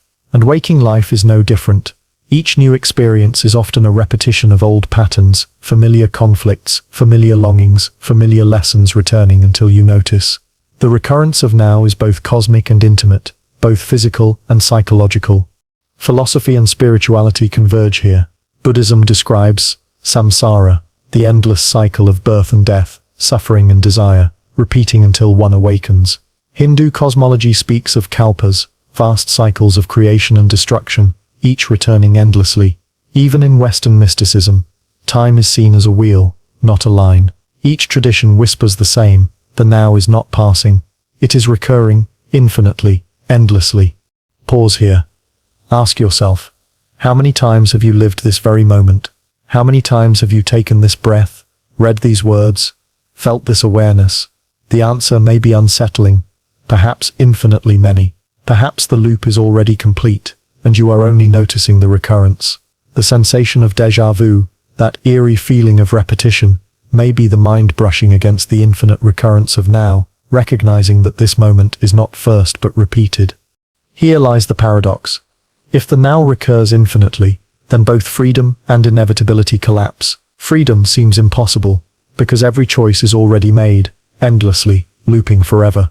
Yet freedom also expands, because if this moment recurs infinitely, then every variation is lived, every possibility explored, every path taken. You are both trapped and liberated, bound to recurrence and freed by its infinitude. And yet, this paradox does not make life meaningless. It makes it sacred.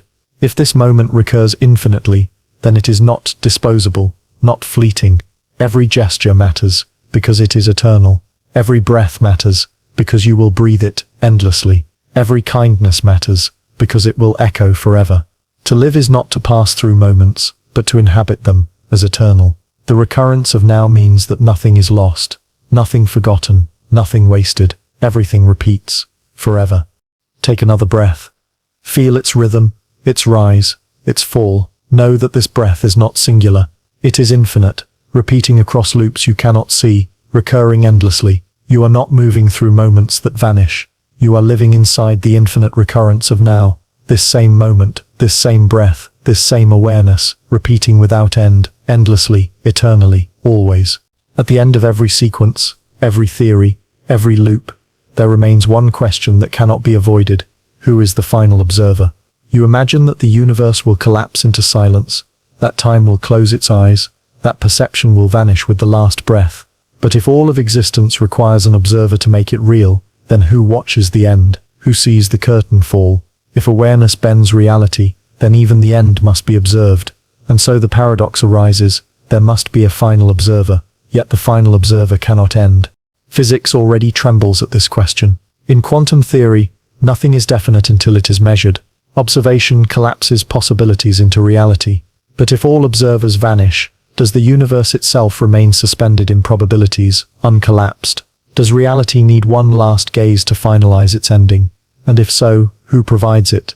The cosmos itself, consciousness hidden in matter, an awareness beyond awareness. The equations cannot answer. The question lingers, observation seems required, yet observers are finite. Philosophy offers its mirrors. Berkeley claimed that to exist is to be perceived, but when human perception ceases, perhaps a greater perception remains.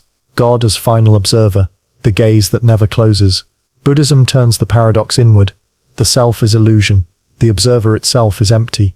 Yet even in emptiness, awareness remains, a witness without identity, endless, boundless, without end. Nietzsche asked if eternal recurrence would force you to embrace life, as if you were the final observer of its infinite loops. In each tradition the same riddle persists: observation cannot end, because if it did, reality itself would. Dreams point to the same paradox. In the dream, you believe you are awake. When you wake, you realize you were mistaken. But what if this waking too is only another dream? What if death is not the end, but only the waking from one dream into another? If so, then awareness never ends. It only shifts from layer to layer, dream to dream, world to world. There is always an observer, even when the dream changes. And here lies the haunting thought. Perhaps you are that final observer, but not the you tied to one life, one body, one history. Perhaps you are the awareness itself, the gaze behind all eyes, the witness behind all moments.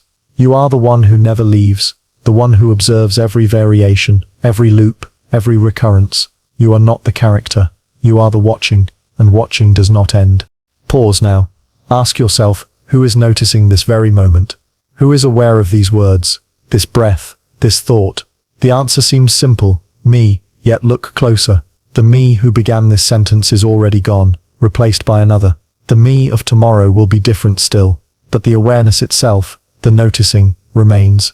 It has been the same from childhood until now, unchanged while everything else drifts. Identity shifts, memory loops, choices echo, but the observer endures. And if it endures through every change, why imagine it ends at death? Why not imagine it endures beyond, observing even the end? Here lies the final paradox.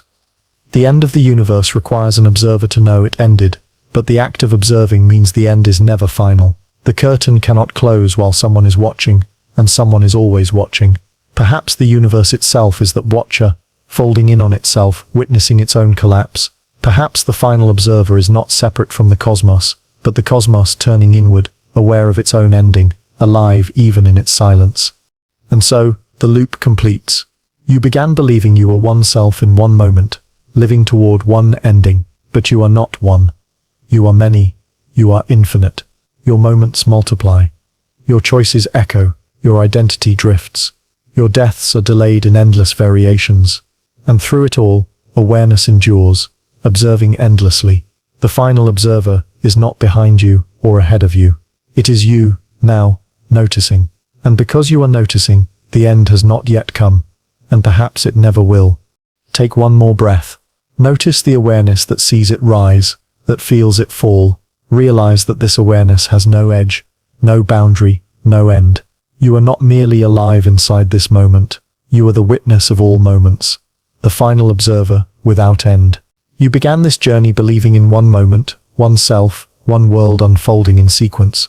But step by step, the illusion unraveled. Time split by perception. The present repeated as pattern. Choices echoed outward. Shadows of selves lingered. Memory rewrote itself in loops. Dreams bled into waking. Attention fractured into infinite frames.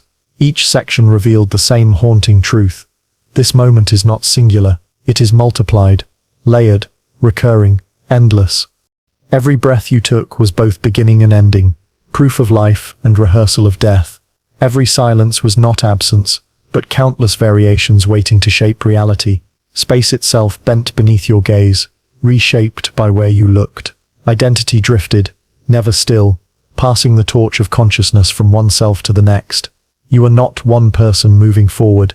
You are countless selves, flickering across instants, each alive only briefly, each replaced before you notice. And yet, through all the multiplicity, one thing remained constant, the observer, awareness itself, watching, not the you bound to one body, one history, one name, but the witnessing that endures through every change. That awareness was there when you were a child, and it is here now, unchanged, silent, infinite. It will be there at the edge of memory, at the horizon of death, at the closing of worlds. The self drifts, the stories shift, but the observer watches, without beginning, without end. The paradox is complete. You live inside infinite versions of this same moment, branching, recurring, multiplying. You live countless lives in loops of memory, in shadows of selves, in dreams and silences and breaths. You live in universes you cannot see, in choices you never knew you made, in patterns repeating unnoticed. And yet, you live them all through one awareness, one gaze that cannot vanish. The final observer is not elsewhere. It is here, reading these words, breathing this breath, holding this moment. So pause, look around, notice the room, the light, the rhythm of your heart. Ask yourself, is this the first time you have lived this moment, or the millionth? You cannot know. Perhaps it has already happened countless times. Perhaps it will happen again. Perhaps it never ends. And perhaps the truth is not that you live in one fragile thread, but in an endless mirror, reflecting itself, repeating itself, watching itself, forever. Take another breath. Feel the infinite versions of it, the infinite selves who have breathed it, the infinite recurrences of now. You are not waiting for eternity. You are living inside it already. The universe observes itself through you, and you observe it back. That loop has no closure. That mirror has no final frame. This moment will not pass. It will return. It will remain. It will multiply forever. You are not one life bound for one end. You are the endless recurrence of now. You are the final observer without end.